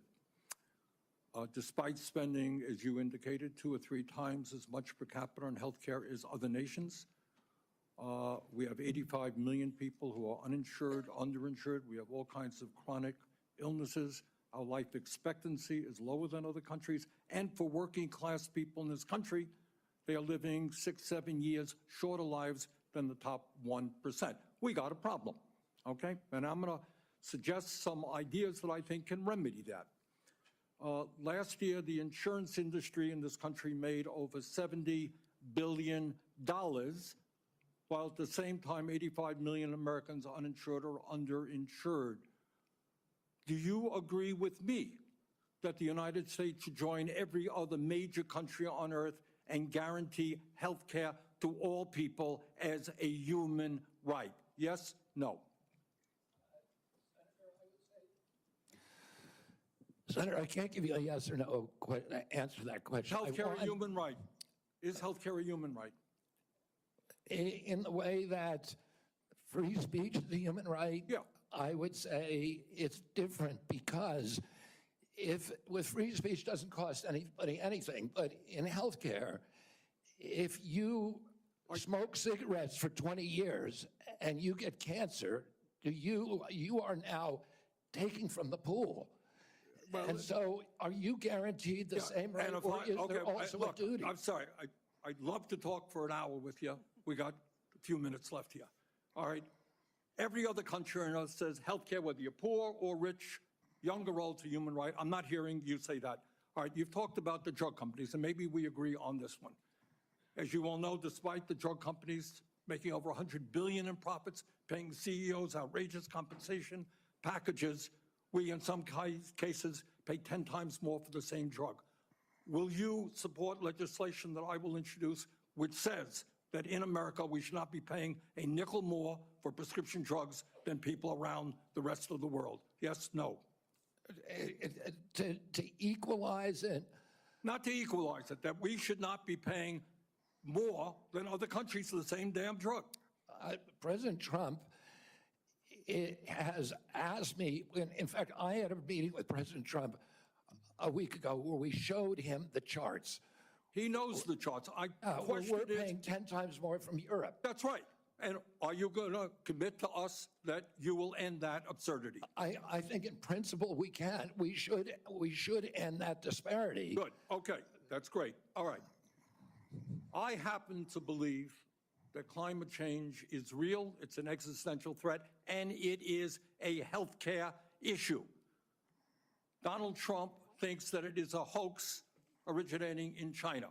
Question is, in your judgment, Is climate change a hoax, or is it real, causing devastating problems?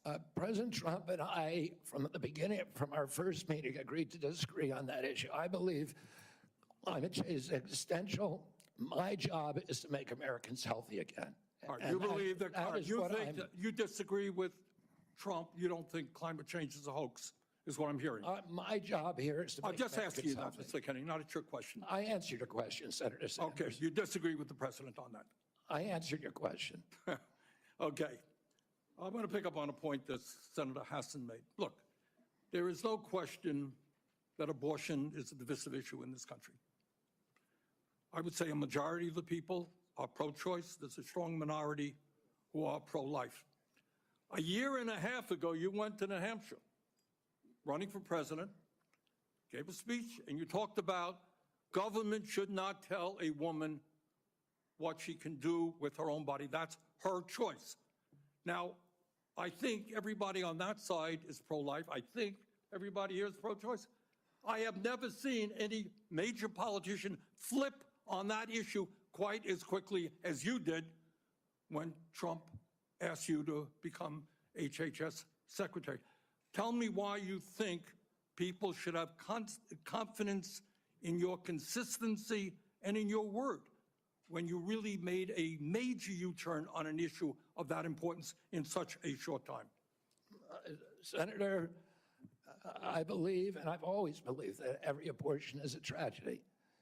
But you told the people in New Hampshire that it was their right. All right, let me do a last question here because I'm running out of time. I think the gist of what you're trying to say today is you're really pro-vaccine, you want to ask questions. You have started a group called the Children's Health Defense. You're the originator. Right now, as I understand it, on their website, they are selling what's called onesies. These are little things, clothing for babies. One of them is titled Unvaxxed, Unafraid. Next one, and they're sold for $26 a piece, by the way. Next one is No Vax, No Problem. Now, you're coming before this committee and you say you're pro-vaccine. Just want to ask some questions. And yet your organization is making money selling a child's product to parents for $26, which casts fundamental doubt on the usefulness of vaccines. Can you tell us now that you will, now that you are pro-vaccine, that you're going to have your organization take these products off the market? Senator, I have no power over that organization. I'm not part of it. I resigned from the board. Yeah, that was just a few months ago. You founded that. You certainly have power. You can make that call. Are you supportive of this? I've had nothing to do with leadership. Are you supportive of these onesies? I'm supportive of vaccines. Are you supportive of this clothing, which is militantly anti-vaccine? I am supportive of vaccines. I will. I want good science, and I want to protect. But you will not tell the organization you founded not to continue selling that product. Thank you, Mr. Chairman. Senator Blackburn. Thank you so much, Mr. Chairman, and thank you so much for being with us today. And I have no doubt that you will be confirmed and you are going to do such a solid job for the people of this country. And I do have several issues I wanted to talk with you about and didn't have time to cover them all when we met prior to the meeting, but rural health care is very important to me and the people of Tennessee. 78 of our 95 counties are rural counties. Now, over the last few years, we've seen hospital closures. So we have focused on access in rural areas. And my rural health agenda, which is bipartisan, focuses on innovation, telehealth, access points. It focuses on work shortages. And also, Senator Warner and I have together focused on making certain that we address the area wage index and do that fairly for our citizens that are in rural communities. So I would like a commitment from you that when confirmed, you and your CMS administrator will work with us to make certain that the area wage index is balanced and that it is fair to rural areas. Senator, both Dr. Oz and myself recognize that rural health care is in crisis in this country, and that is catastrophic for our entire country. And I talked a little bit about my commitment to rural health earlier in this hearing. The regional price points, as you know, are set by Congress and not by HHS. I will certainly, and I know Dr. Oz will certainly work with you to make them sensible. We look forward to that. Also, you and I, before you came forward as the secretary, the nominee, we had talked in years past about over-medicating youth and concerns over that. And I was looking at a report from TennCare, which is our Medicaid program in Tennessee. And I was concerned when I saw a number that TennCare had spent $90 million in 2024 alone on ADHD. This was 417,000 of our children. And $90 million. To me, that is heartbreaking, what is happening there. So how will you prioritize oversight of prescribing practices while promoting alternative solutions such as counseling, behavioral therapies, community-based interventions for our youth? Exactly, and that's the solution. 15% of American youth are now on Adderall or some other ADHD medication. Even higher percentages are on SSRIs and benzos. We are not just over-medicating our children, we're over-medicating our entire population. Half the pharmaceutical drugs on earth are now sold here. 70% of the profits from pharmaceutical companies are from the United States, even though we only have 4.2% of the world's population. Not only that, but a recent study by Cochrane Collaboration founder Peter Ghosh found that pharmaceutical drugs are the third largest cause of death in our country after heart attacks and cancers. Oh, they're not making us healthier. We need community health initiatives. We need access to treatment. We need exercise. We need better food. Okay, let me talk to you about one of those access points in treatment. And this highlights a problem we have in the federal Medicaid law. Since Medicaid's enactment, states have been prohibited from using Medicaid funds for care provided by institutions for mental disease. We refer to them as IMDs. These are psychiatric hospitals, residential treatment facilities with more than 16 beds. This is a discriminatory exclusion, and it denies payment for medically necessary care based on the illness that is being treated, and it has perpetuated unequal coverage in mental health care. So if you're confirmed, when you're confirmed, will you commit to working with me on repealing this discriminatory exclusion and ensuring equal access to mental health care for Medicaid beneficiaries? Yes, Senator.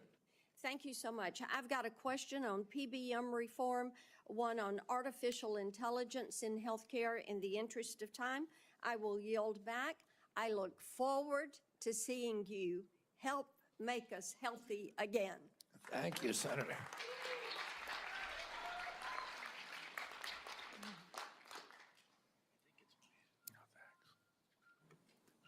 Senator Lujan. What? No, you're next. I'm next. Excuse me,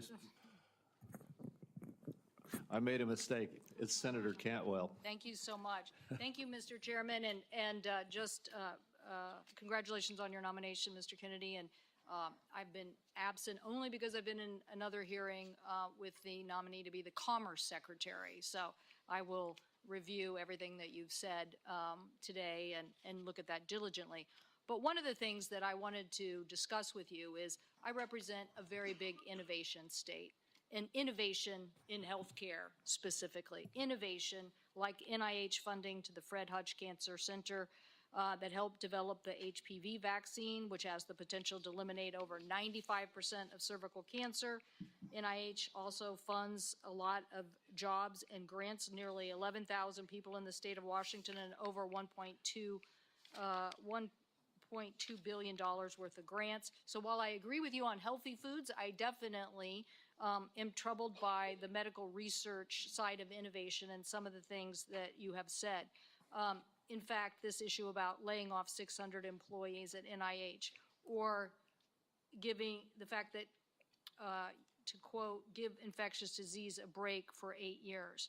So we've had a chance to talk about this a little bit, but the most striking example of this is when COVID hit.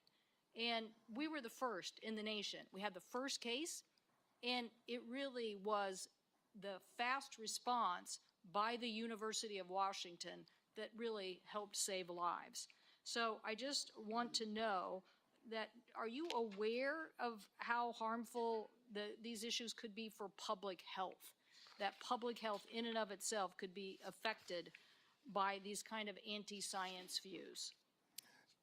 Senator, I have always been a science person, a pro-science person. I believe in evidence-based medicine, in gold standard science.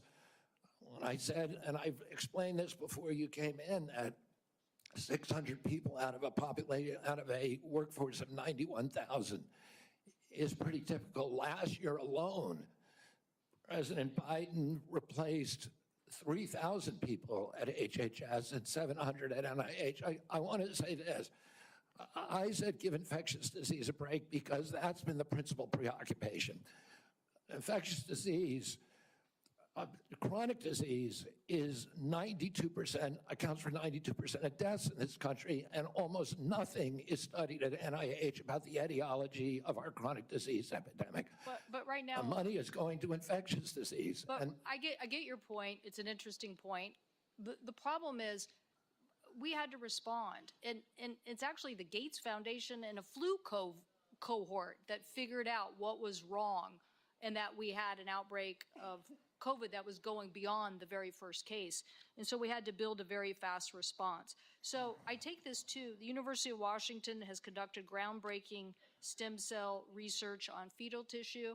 To me, I know there's probably a lot of people that may not agree with this, but we're making regenerative heart tissue now at the University of Washington. So yes or no, do you commit to protecting stem cell research for scientific agencies if confirmed?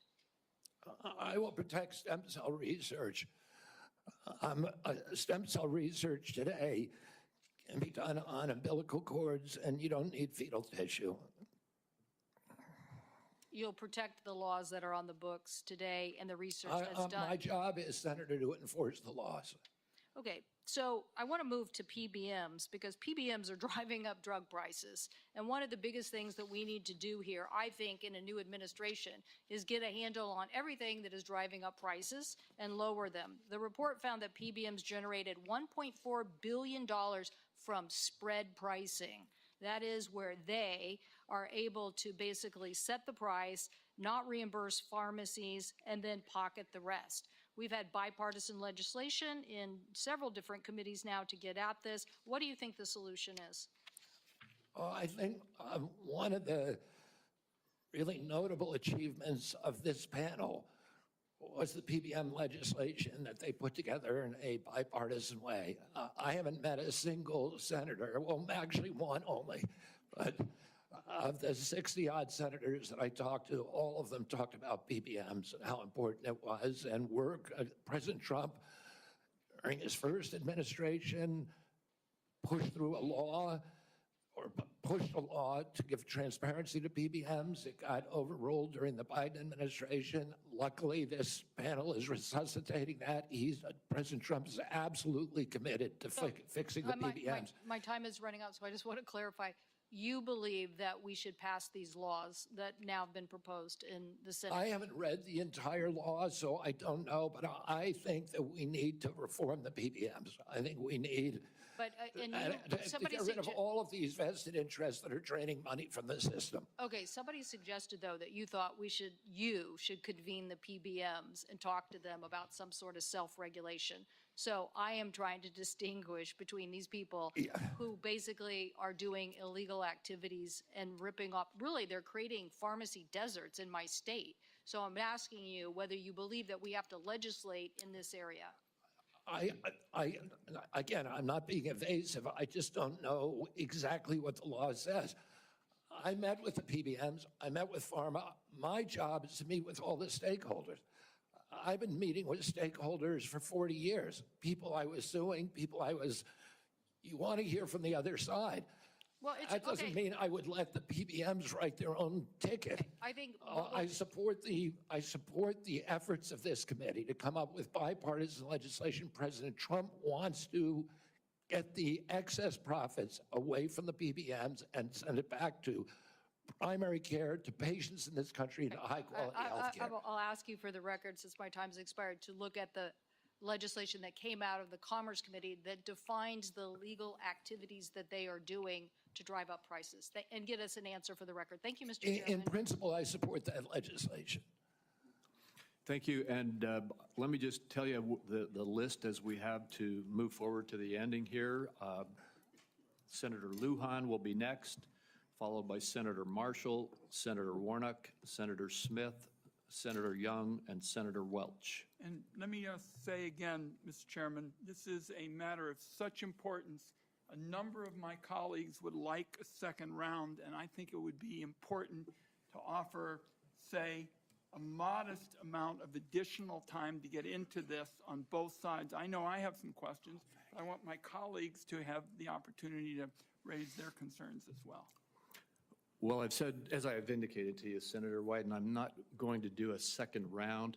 I have been very generous with the senators. I think almost every single senator has had 7 minutes at least. And I will give you a second, as is our practice between the two of us. I'll then divide my time up with my colleagues. Okay, you are welcome to do that. Thank you. Senator Lujan. Thank you, Mr. Chairman. Mr. Kennedy, when we met, you stated to me that it is not your goal to take away programs that work for Americans. Do you stand by that statement? Yes, Senator. Mr. Kennedy, do you know how many Americans rely on Medicaid? About 72 million plus the 7 million kids who are on chips. Appreciate that, 72 million. Yes or no, is it important that expectant mothers and newborns have access to health coverage? Is it important that expectant mothers and newborns have access to health coverage? Absolutely, Senator. Mr. Kennedy, do you know how many babies born in this country are covered through Medicaid? I would guess, I don't know the answer, I would guess about 30 million. I have it, Mr. Kennedy. About 41% or 1.4 million babies births are financed by Medicaid, according to the National Center for Health Statistics. Yes or no, do you believe that Medicaid is a critical program? I believe that Medicaid is a critical program, but that it's not working as well as it ought to be. And President Trump has asked me to make it work better, that most Americans are not happy with it, that the premiums are too high, the deductibles are too high, and everybody's getting sicker. Too much money is going to the Kennedy, insurance industry. I have a series of yes or no questions. They're pretty simple. Because you heard we're not going to get a second round of questions, I ask for your indulgence to be able to get through them yes or no.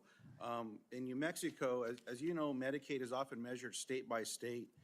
It might surprise you if you look at some of those surveys. In New Mexico, the response was 90% of New Mexicans on Medicaid report satisfaction getting care, 80% getting specialist care, 85% getting urgent care, 95% ease of filings out of focus. Not to pick on any one of my colleagues, but in Louisiana, 86% of people on Medicaid are satisfied with their interactions. 83% are satisfied getting care. 85% are satisfied getting specialized care. 82% getting urgent care. I can go on state by state, but we don't have the time today.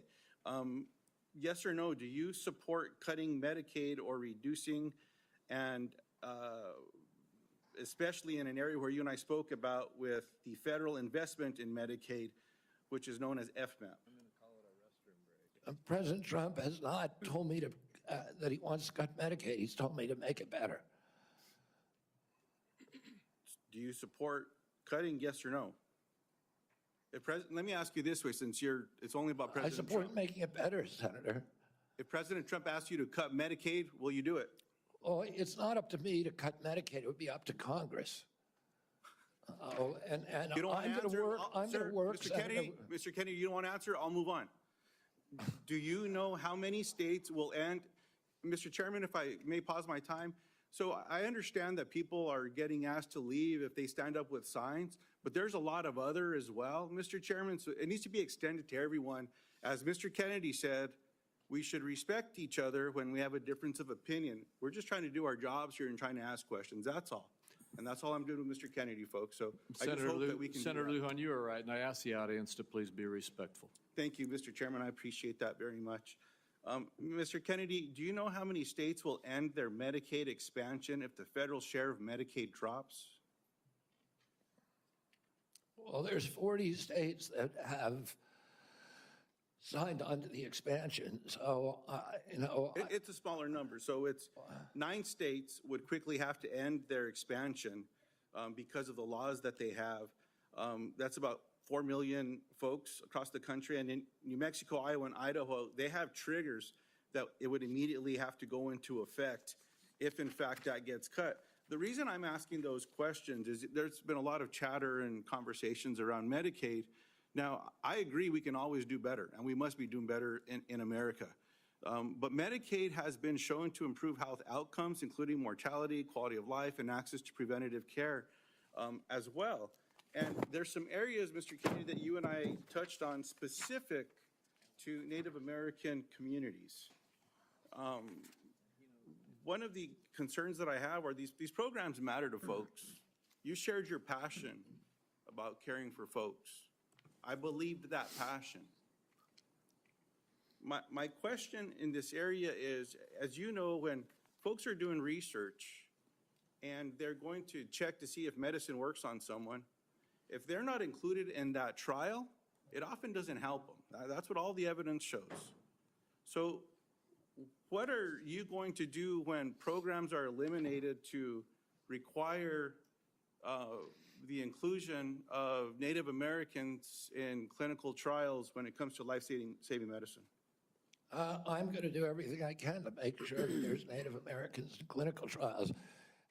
As I said to you when I visited your office, I spent 20% of my career working on Native issues.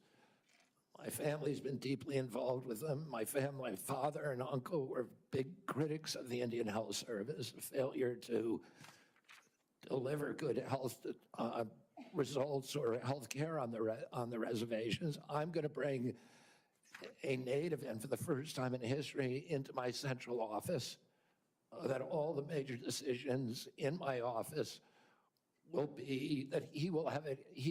We've already interviewed a candidate, a very, very good candidate, will have direct impact on all the major offices. One of my priorities is to improve. I appreciate that. I have a follow-up in that space specifically. Will you commit to finalizing the congressionally mandated FDA guidance to increase clinical trial diversity? Just repeat that again. I'm sorry, Will you Senator. commit to finalizing the congressionally mandated FDA guidance to increasing clinical trial diversity? Yes. I appreciate that. Will you commit to reinstating all of the pages that were eliminated and people that were fired from this administration that have this responsibility? I cannot commit to that because I don't know who they are. Well, there's I'll some commit folks to out there doing the working work. with you to make But sure Mr. Kennedy, those positions are adequately staffed. I will follow up in writing in those specific areas because I think there's some commonality here, but answers matter. And so I'd like to get those as timely as possible.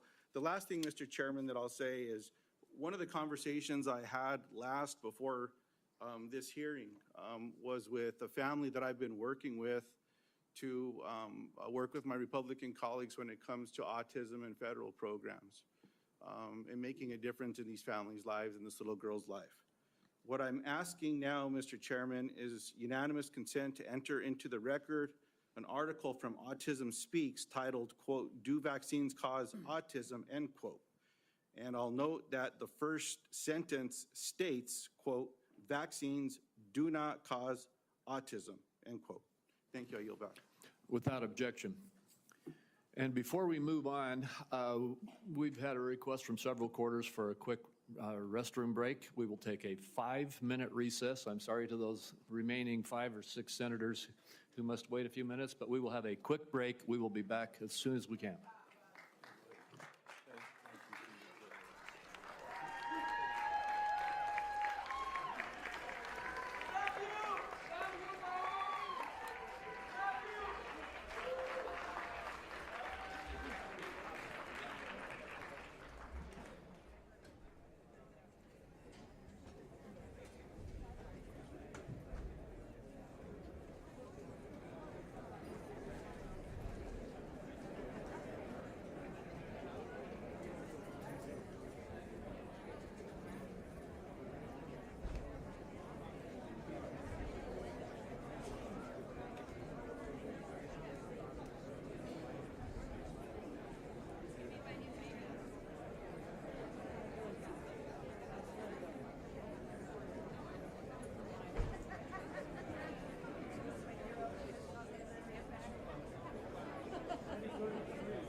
Would everyone please take your seats?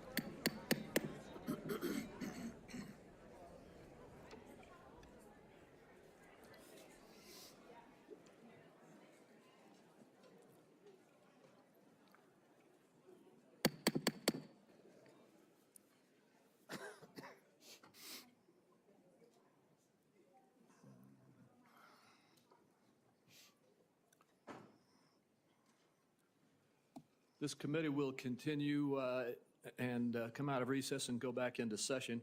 Before we go to you, Senator Marshall, I'd like to just tell everybody the remaining list: Senator Marshall, Senator Warnock, Senator Smith, Senator Young, and Senator Welch.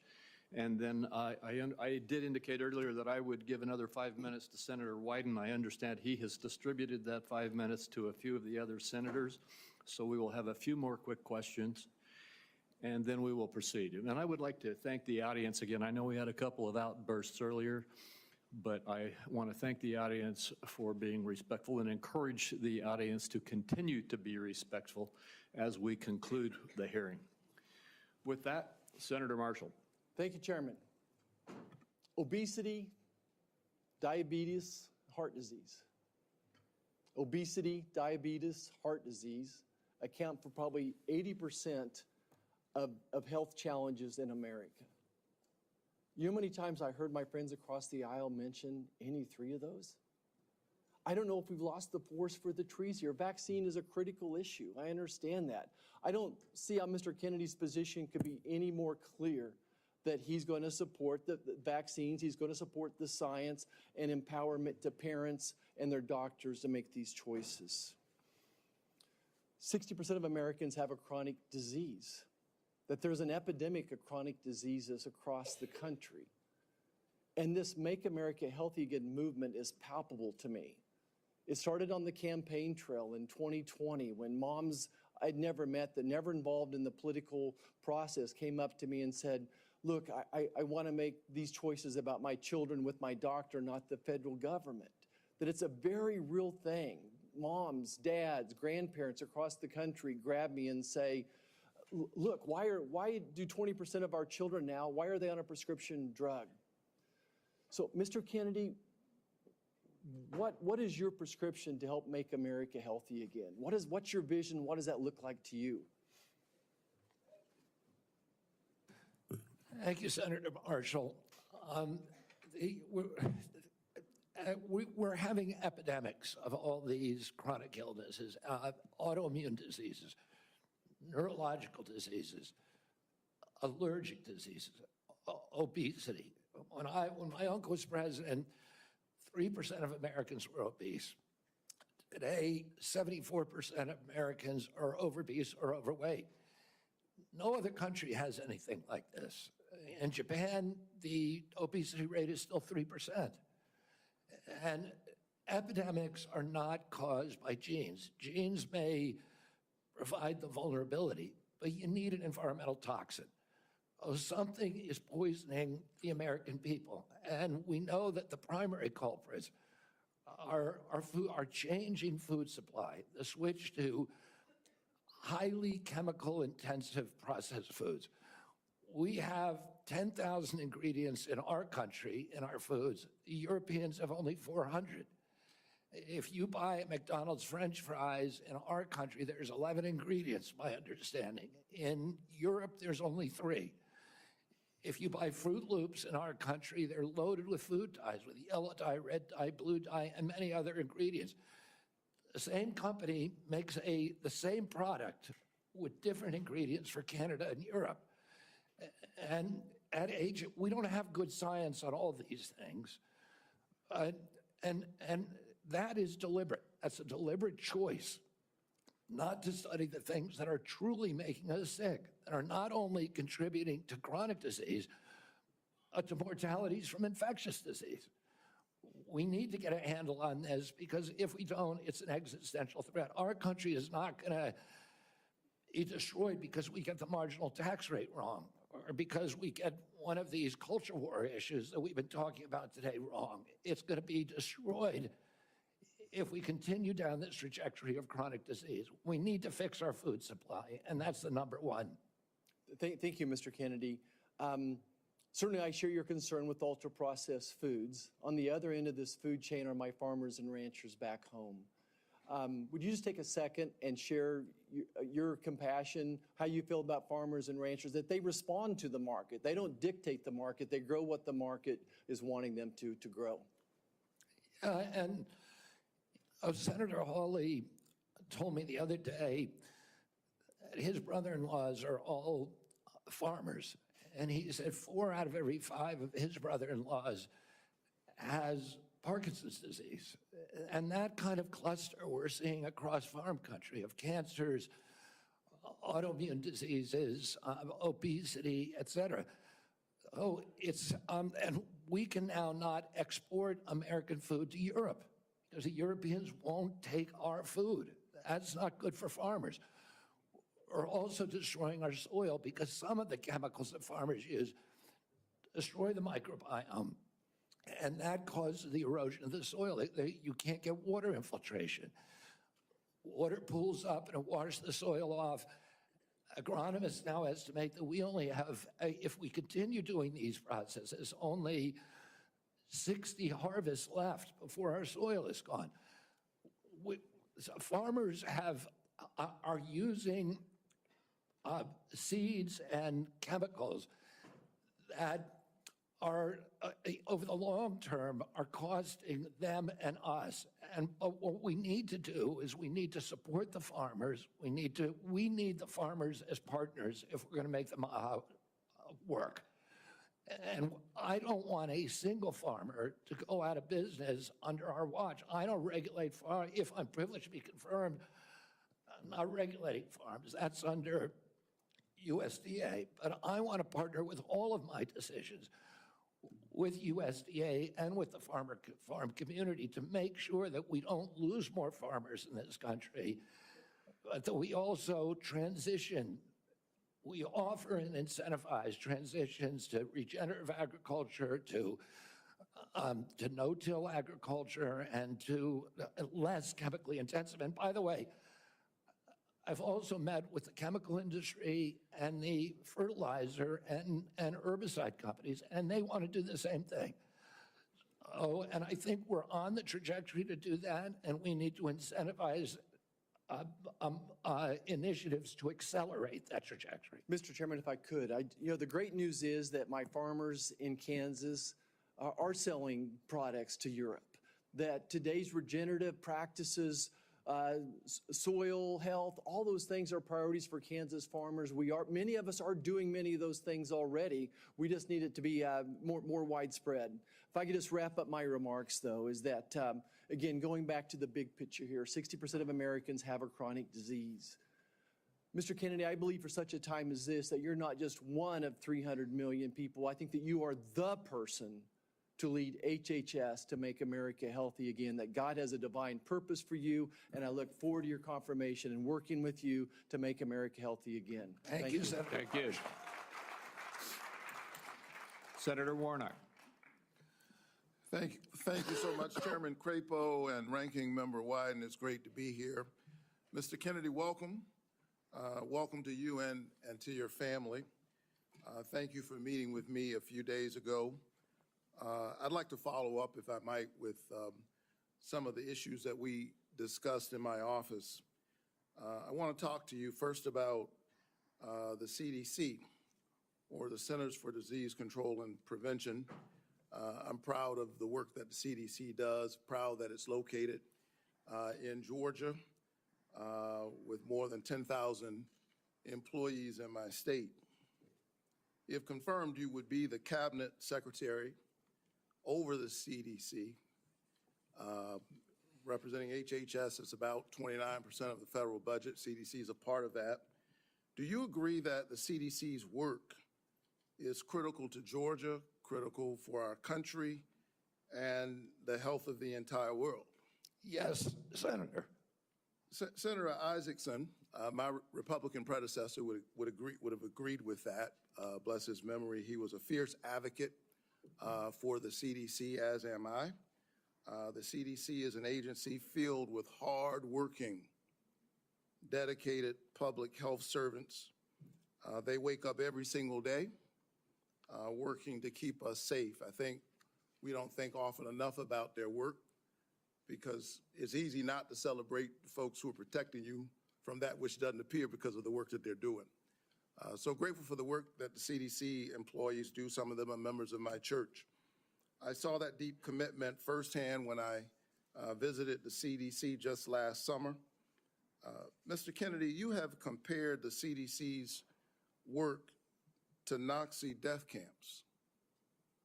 You've compared it to sexual abusers in the Catholic Church. You've also said that many of them belong, this is a direct quote, many of them belong in jail. For me, those are disturbing characterizations of the CDC workers that I know who are trying to keep the American public safe every single day. And as you are presented as the nominee for this position, I need to know, do you stand by those statements that you made in the past, or do you retract those previous statements? Senator, I don't believe that I ever compared the CDC to Nazi death camps. I support the CDC. My job is not to dismantle or harm the CDC. My job is to empower the scientists if I'm privileged to be confirmed. So you retract those statements? I'm not retracting it. I never said it. Well, actually, I have a transcript of me saying that it's a Nazi death camp. Yeah, let me read your words. It says that the institution CDC and the vaccine program, is your description of their work, is more important than the children that it's supposed to protect. And you know, it's the same reason we had a pedophile scandal in the Catholic Church. It's because people were able to convince themselves that the institution of the church was more important than these little boys and girls who were being raped. That's pretty provocative language. You said in another statement to me, this is like Nazi death camp. I mean, let me finish. I'm just reading your words. I mean, what happened to these kids? 1 in 31 boys in this country, their minds are being robbed from them. Yeah, I was not comparing the CDC to Nazi death camps. I was comparing the injury rate to our children to other atrocities. And I wouldn't compare, of course, the CDC to Nazi death camps to the extent that any statement that I made has been interpreted that way. Yeah, I don't agree with that. In 2003, the United States Congress Government Oversight Committee ended an over a year investigation of the CDC and used almost that same language. They said that the CDC, just one division, one branch, the Immunization Safety Office, had put institutional self-interest and pharmaceutical profits ahead of the welfare and health of American children. So that was a conclusion by Congress. And I repeated that. I'm asking you because you're the nominee for HHS. It sounds like you stand by those statements. Senator, my objective is to support the CDC. There's nothing I'm going to do that is going to harm CDC. I want to make sure that our science is gold standard science, and it's free from that same Government Oversight Investigation Committee. That the panels, the ACIP panel within CDC, I think 97% of the people on it had conflicts. I don't believe that that's right. I think we need to end those conflicts and make sure that scientists are doing unobstructed science. So I want to enter this statement, by the way, into the record without objection. Without objection. Last week, the White House gagged HHS and the CDC, preventing them from communicating all important public health information to anyone, including all of our allies, including our allies in the United States and global disease prevention. Can you just answer yes or no, because I'm running out of time? Do you agree with that action? I was not consulted on it, but that's pretty much standard operating procedure for incoming administration. So you agree with the action that gagged HHS and CDC from communicating important public health information?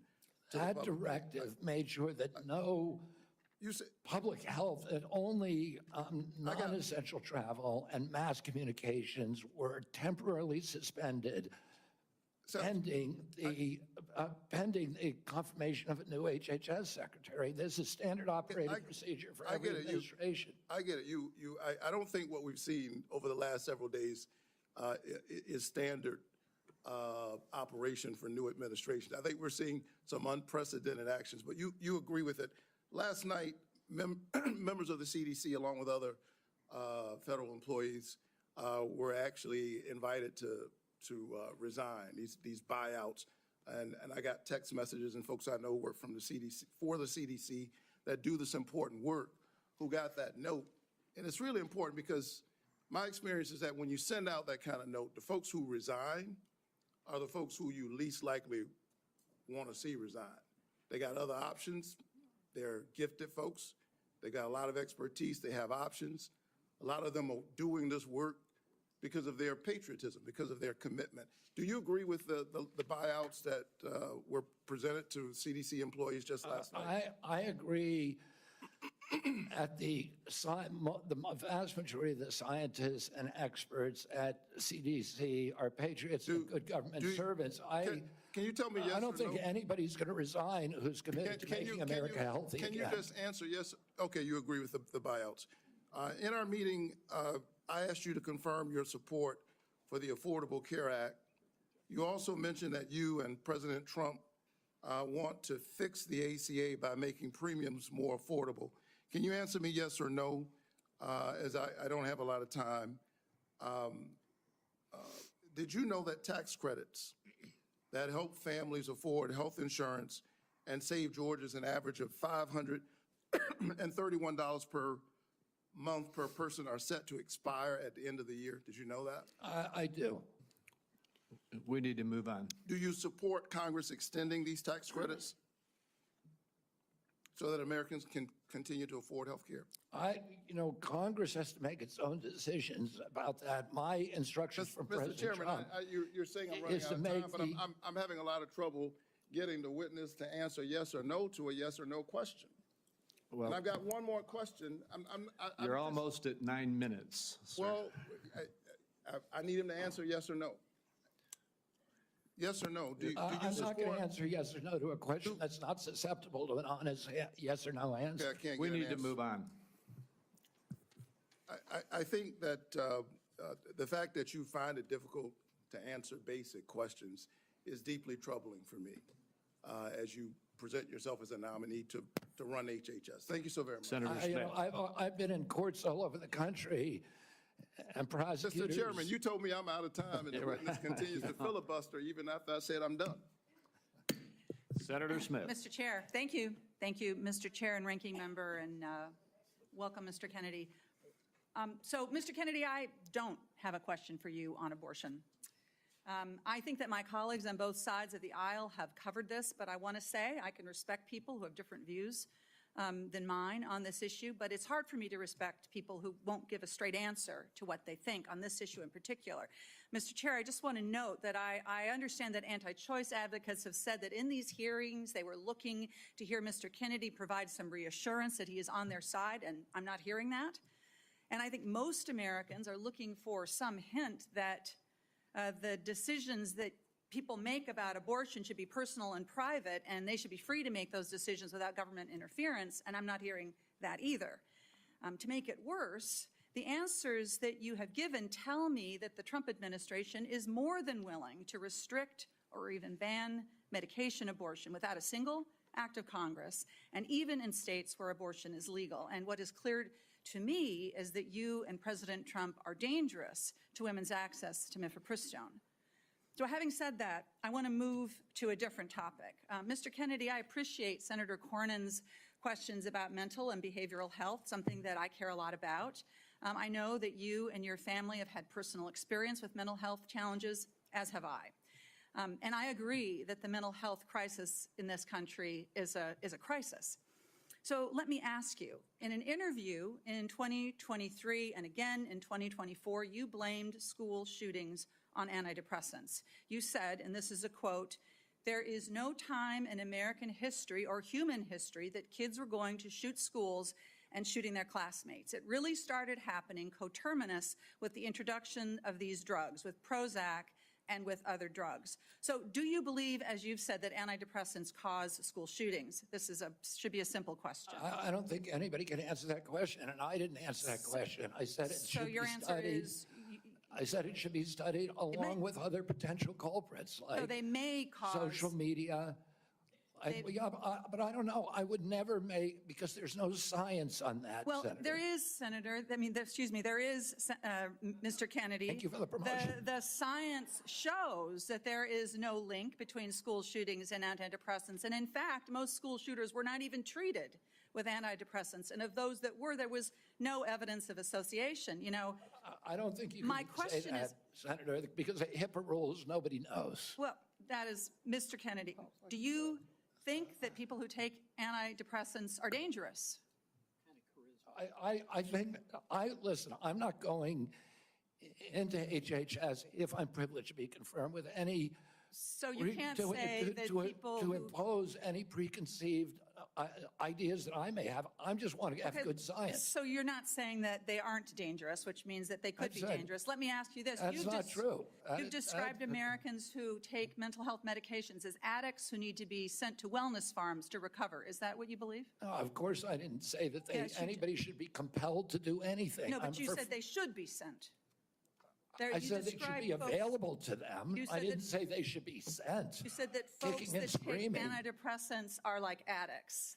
That I can provide that, Oh, I Mr. think Chair. they should have the availability. Listen, I know people, including members of my family, who've had a much worse time getting off of SSRIs than they did than people have getting off of heroin.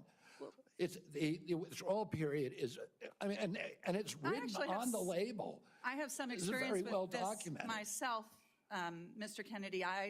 This is personal for me. When I was a young woman and I was struggling with depression, thankfully, I had the resources to help me get through it, including a new generation of SSRI uptake inhibitors, which helped to clear my mind, get me back on track to being a mom and a wife and a productive, happy person. And I'm really grateful for that therapy. So I have some experience with this, and I think that everyone should have access to that care. And your job as secretary is to expand access to care, not to spread lies and misinformation. And, you know, the things that you say, Mr. Kennedy, they live on. They have impact. And, you know, we're having this conversation at the same moment that my Republican colleagues are looking to try to figure out how to save money any way they can. And so they want to cut Medicaid. Let's just think about this for a minute, because you're going to be, should you be confirmed, you would be responsible for CMS, which provides mental and behavioral health care to millions of Americans. Close to 40% of folks on Medicaid have a behavioral health condition. And you would be part of this administration that would be looking to cut Medicaid. So, Mr. Kennedy, these statements that you've made linking antidepressants to school shootings, they reinforce the stigma that people who experience mental health every day face every single day. And I'm very concerned that this is another example of your record of sharing false and misleading information that actually really hurts people. Senator, you're Thank you, Mr. mischaracterizing my statements. I am only putting into the record what you have said, Mr. You're Kennedy. mischaracterizing my statements, and I'm happy that you had a good experience on SSRIs. Many Americans have very good experience on it. Others have That not. would be an issue between them and their physicians, and not for And the future exactly. head of HHS to be just putting out misinformation Exactly. about the dangers of SSRIs and other antidepressant medication, spreading the stigma and the fear that we're actually trying to overcome. Do you think physicians, when they make that prescription, ought to have access to good science? Of course they do, and Right, I that's don't all think I that. believe too. And you and I are in agreement, Senator. And to your point that you made when you made these statements, it was not based on good science. I don't know what it was based on. I was saying the science needed to be done. I was saying these are potential culprits. We're coterminous, and I named other things. I said video games. I said social media. I said SSRIs. SSRIs have a black box warning of suicidal, homicidal behavior. Mr. Chair, I will submit to the chair the information that I have about what Mr. Kennedy has said of linking antidepressants to school shootings. Thank you. Senator Young. Thank you, Mr. Chairman. Good to see you, Mr. Kennedy. to follow up on that spirited exchange, in talking with you and reading about your vision for the department, you said one of your goals is to return public health agencies to the gold standard of scientific review. You've alluded to the gold standard a number of times today. So I'm going to give you an opportunity, uninterrupted, but hopefully not too extensive, to tell me and others what you mean by this gold standard. The gold standard means real scientific research with replication of studies, which very rarely happens now at NIH. We should be giving at least 20% of the NIH budgets to replication. We should make sure that all the science is published with the raw data. We should make sure that the peer reviews are also published. And I'll give you a quick example.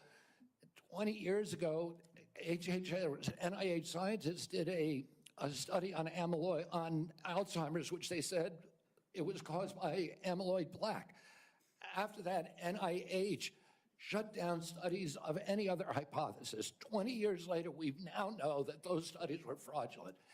NIH has funded 800 studies on a fraudulent hypothesis, and we've lost 20 years in figuring out how to a cure for Alzheimer's. And that's just one example. I could give you hundreds. We need to end that. We need to end the old boy system. We need to have replicatable science and be completely transparent about raw data. Thank you, sir. In recent years, particularly during the COVID pandemic, there's been a lot of skepticism about our public health institutions.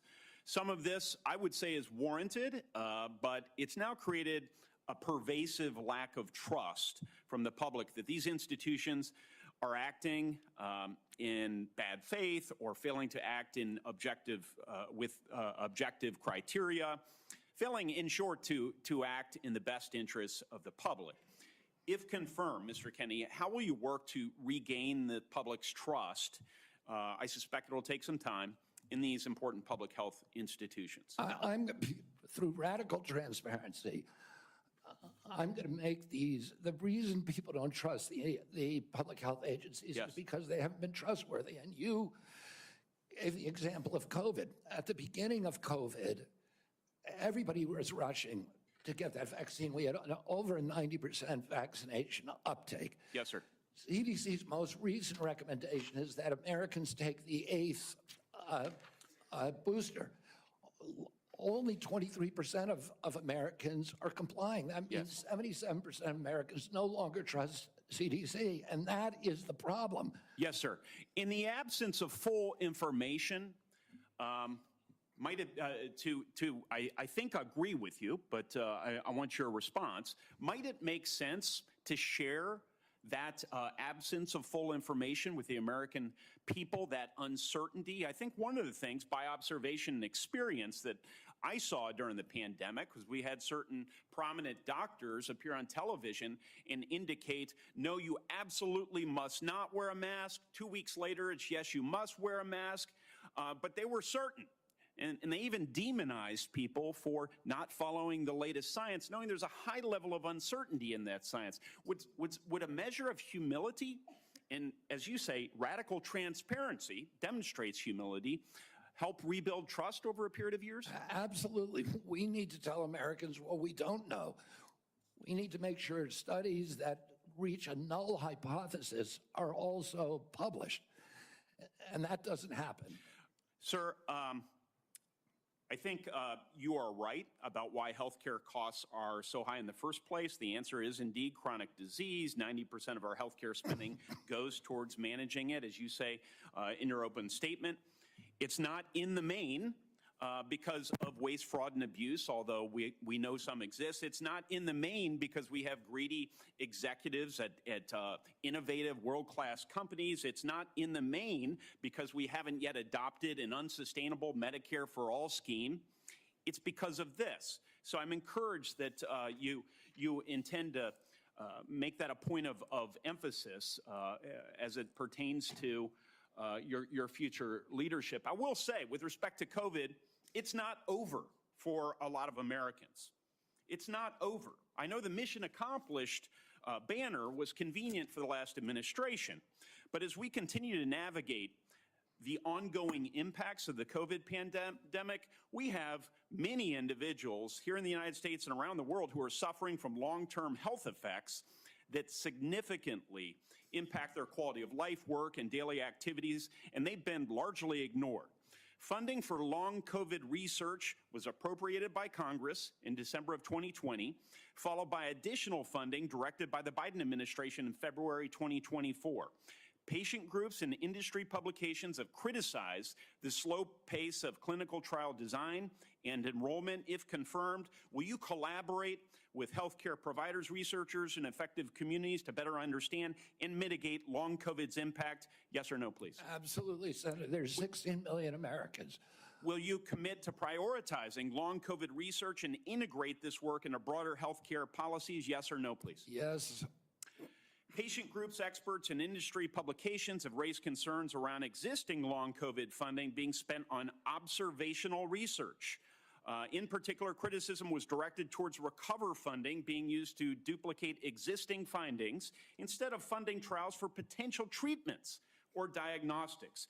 If confirmed, Mr. Kennedy, will you work with Congress so that going forward, long COVID funding will be directed primarily towards trial or novel research directions and not replicating existing observational research? Yes or no? Absolutely, Senator, with enthusiasm. Thank you so much. If confirmed, how will you create a balance between your personal priorities of chronic disease and healthy lifestyle and the ongoing critical work of the department in areas that are focused on incentivizing and advancing innovation in modern medicine and pharmaceutical discovery? I think innovation is going to be the key to public health. And we have a unique opportunity now in history because of AI, because of telemedicine, and because of the quality of people that are now coming to HHS to actually save public health. But it's all going to rely on innovation, and I don't want to do anything that inhibits or impairs the pace of innovation. That's encouraging. From approving AI algorithms to determining Medicare coverage, we certainly need more innovation, and we need good people in the department to assist with that effort. So I'll follow up with a question about how you're going to attract and retain good people. Thank you, Chairman. Sorry to shut you down a little faster than I did the others, Senator Young. We are up against a vote deadline here, and we have one more senator who gets his full time. I hope you'll keep it as close to 5 minutes as you can, Senator Welch. And then I've promised Senator Wyden, 5 more minutes? To be divided 1 minute with my colleagues getting 1 minute. And then if we can do that, we can get over to vote before they call the vote on the floor. Thank you very much. Thank you, Mr. Kennedy. And as you know, I'm have great reverence for your family. I'm from Massachusetts. When I got out of college, I was in the first class of Robert Kennedy Fellows, the memorial created by your family to honor the service of your father. I do community organizing in the west side of Chicago. And I certainly admire your energy in your effort here and desire to serve. You know, there's a couple of things that are really important here.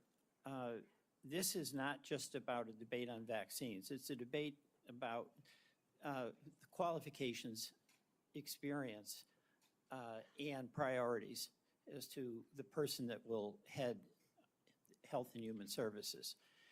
And it's not just about what your answers are today or what the questions are. It obviously has a lot to do with your whole record and your whole history. You know, your sister in her letter, or pardon me, your cousin in her letter said, you've always been charismatic, able to attract others through the strength of your personality, willingness to take risk and break rules. That's, I guess, an attribute, but it can be a danger. The question I fundamentally have is whether your willingness to disrupt and maybe break rules is going to be dangerous and destructive. The character questions we didn't go into here, but there's some sketchy things. You've acknowledged your history with heroin. You've gotten over that, but there's incidents that do, I think, concern the question of whether the stability is there to be in charge of this major organization. And that's compounded by my concern that you don't have any experience managing a large organization, that you don't have any experience in government. So those are things that have to be taken into account. But the issue for me is also priorities. A lot of your engagement in health has been on vaccines, big important issue. You actually disagreed, as I understand it, with President Trump about Operation Warp Speed. I think President Trump deserves a lot of credit for Operation Warp Speed. He knew we had to get a vaccine. And these other issues about a mask and whether you should wear it, whether when you got your groceries, the bag had to be left outside, remember that in the very beginning? Those are incidental to the core question that the president believed we had to have a vaccine. And you contested that. That worries me. That really deeply worries me. The other questions, Senator Cassidy asked you some questions about our healthcare system.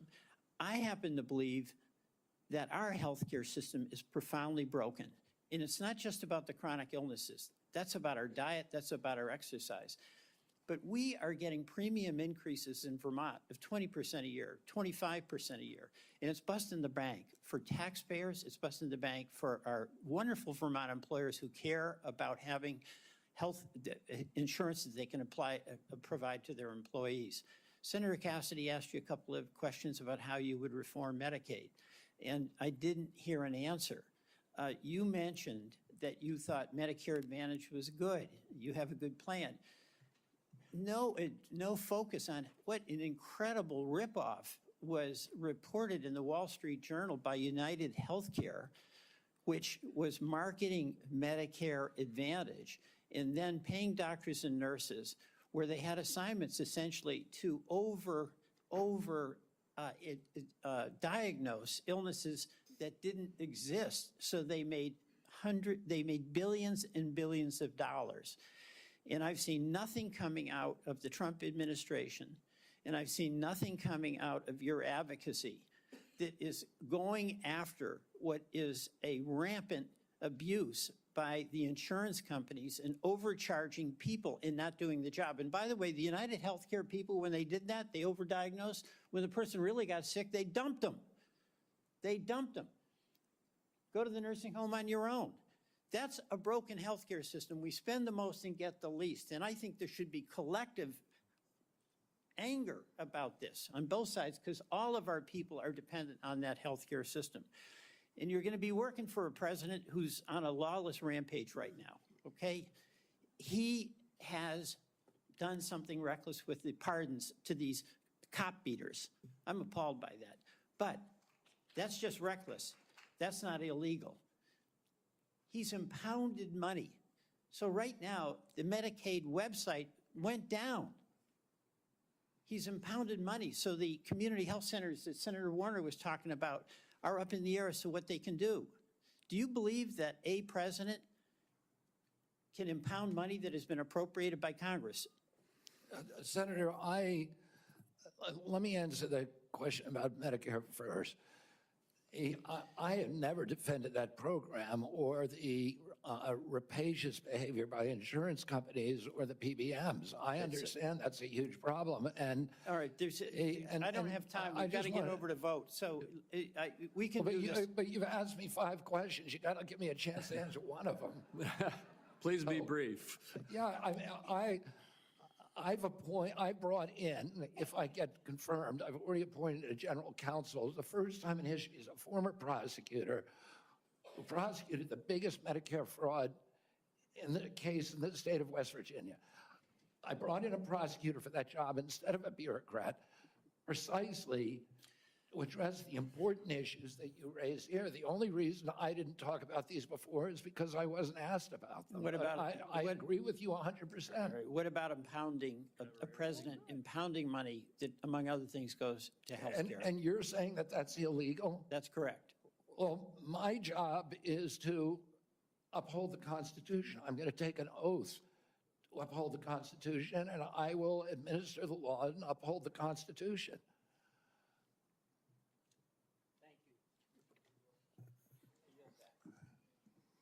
Mr. Chairman, I believe under what we've discussed, I control 5 minutes. I'm going to take 1 and give one to each of my 4 colleagues that remain.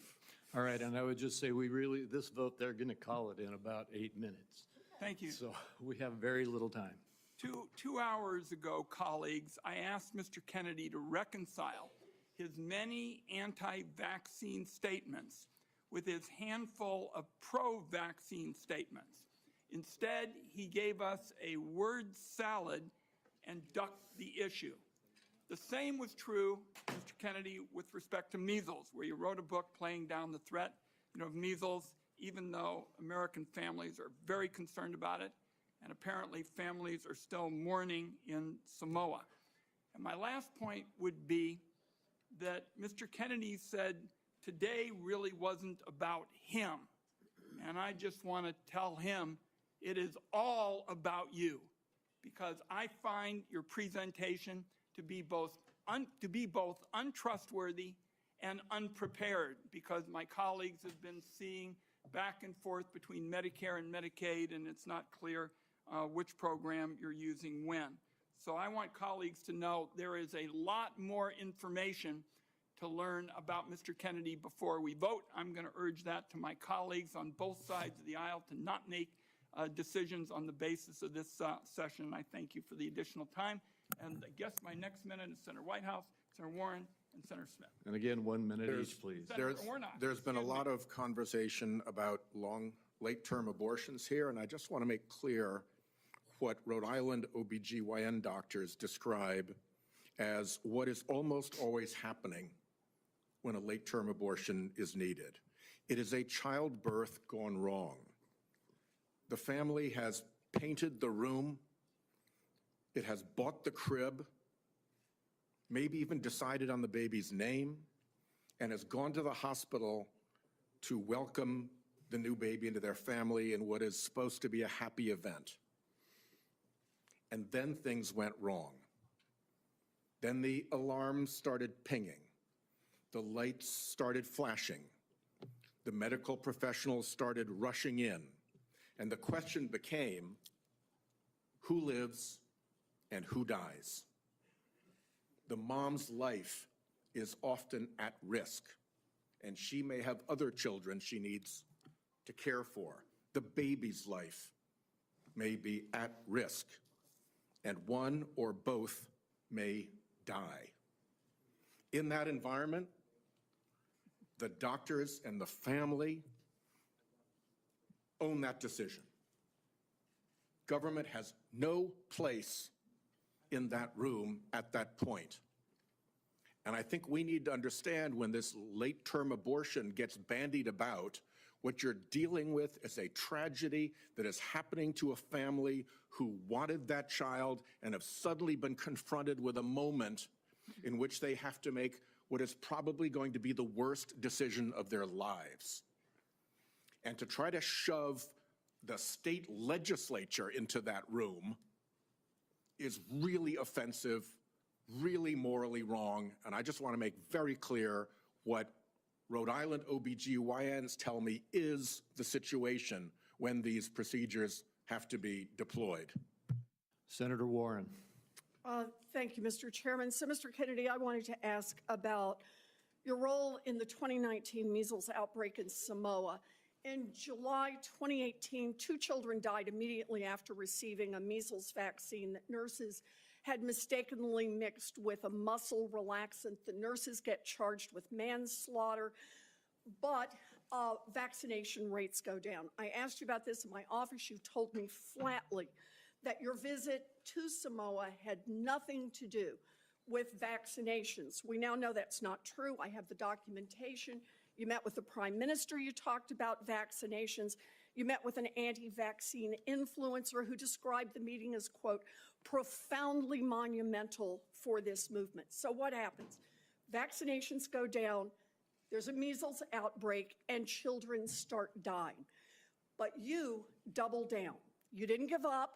Just 4 days after the Prime Minister declared a state of emergency, 16 people already dead, you sent a letter to him promoting the idea that the children had died not from measles, but from, quote, defective vaccine. You launched the idea that a measles vaccine caused these deaths. You are a very influential man. In fact, you are called the leader of the Disinformation Dozen. UNICEF and WHO, the World Health Organization, investigated this. They say the claims are false. It is not biologically possible what you claimed. And yet, ultimately, more than 70 people died because they didn't get vaccines. So my question is, do you accept even a scintilla, just even a sliver of responsibility for the drop in vaccinations and the subsequent deaths of more than 70 people? Anything you do differently? No, absolutely not. There were 2 incidents in which children died. In 2015 and again in 2015, it was from the measles vaccine. That's what the New Zealand General Hospital found. The government of Samoa banned the measles vaccine after the 2018. I arrived in July of the next year after the ban had been in place for a year. Mr. And the Chairman, measles, understanding that you wanted to hold this to a minute and that I don't get to present all the facts and documentation I've got, how about if we just decide to make entries for the record on exactly what the record shows about Mr. Kennedy's participation? And I think he's answered the yes or no question. He takes no responsibility. Senator Warren, we will do that. And Mr. Kennedy, and to all the senators, every senator knows that following this hearing, they will be able to ask you questions off the record, and you will be able to put answers back onto the record. So please give that answer. I apologize that we're shutting you off for giving a full response right now. Senator Smith, and we are way over time. Thank you, Mr. Chair. So, Mr. Kennedy, you have said that you want to give infectious diseases a break for about 8 years. You spoke about this with Senator Cantwell. My question to you has to do with avian flu. Over 100 million birds culled. The disease has spread to dairy cows, and there are now 67 confirmed human cases and 1 death. So, Mr. Kennedy, do you intend to give research on bird flu a break? no, I intend to devote the appropriate resources to preventing pandemics. That's an essential part of my job. What do you think is causing the avian influenza? I think the H5N1 virus is. So that's good to hear, because in a recent book, I will submit this for the record because we don't have that much time, Mr. Kennedy has questioned the scientific basis for germs causing disease and the power of vaccines and antibiotics. I've never questioned that, Senator. Well, I will submit that for the record. Thank you. Senator Warnock, 1 minute. I like the way you said that to the Baptist preacher. Thank you so much. Mr. Kennedy, based on our conversations, it's my understanding that you support work requirements in Medicaid. In 2020, President Trump approved a proposal from Georgia state leaders requiring Georgians to jump through a number of onerous bureaucratic hoops and fill out even more paperwork to verify work and get access to health care. I ask this as someone who represents a state that has not expanded Medicaid. Federal government, because of this waiver, spent $70 million on Georgia's Medicaid waiver. 82% of that went to administrative costs. The point that I'm making is that the folks that they're insisting need to work, 90% of those folks are working, they are caregivers, or they have a disability. Let me give you one example. A woman I think of all the time, her name is Heather. She's a traveling nurse from Dalton, Georgia, who falls into the Medicaid coverage gap. Heather experienced a series of small strokes, leaving her unable to work full-time. She's dedicated her life to caring for patients, but now she can't afford her own medical care, out-of-pocket costs, because she doesn't make enough to qualify for tax credits to buy private insurance. What does Heather need? Does she need work requirements, or does she need access to health care so she can finally get healthy and get back to work? The individual that you described would need health care and not a work requirement. Thank you. Thank you. Thank you. Thank you, and we are done with the questioning now. Mr. Kennedy, I apologize to you, to the audience, and to all of my colleagues to have to rush it here at the end, but we have a vote on the Senate floor that they're going to close in about 3 minutes. I want to thank you for appearing before this committee. You have been accessible to the members and staff on both sides of the aisle of the Finance Committee throughout a rigorous process, and I want the whole world to know that you spent hours in meetings answering questions outside of this hearing and providing documents and responses on issue after issue after issue. You've gone through the most thorough vetting process that any committee in this Congress puts anybody through. And I think that you have come through well and deserve to be confirmed. I would like to remind my colleagues that the deadline for submitting any questions for the record is 5 p.m. today, 5 p.m. today. And Mr. Kennedy, we ask that you respond to those questions as quickly as you possibly can. With that, I'm going to leave you in this room and run over to vote. This hearing will be adjourned. I still encourage the audience to be polite and respectful no matter what side of the issues you may be on. And Mr. Kennedy, I look forward to working with you. Thank you, Mr. Chairman. We're adjourned.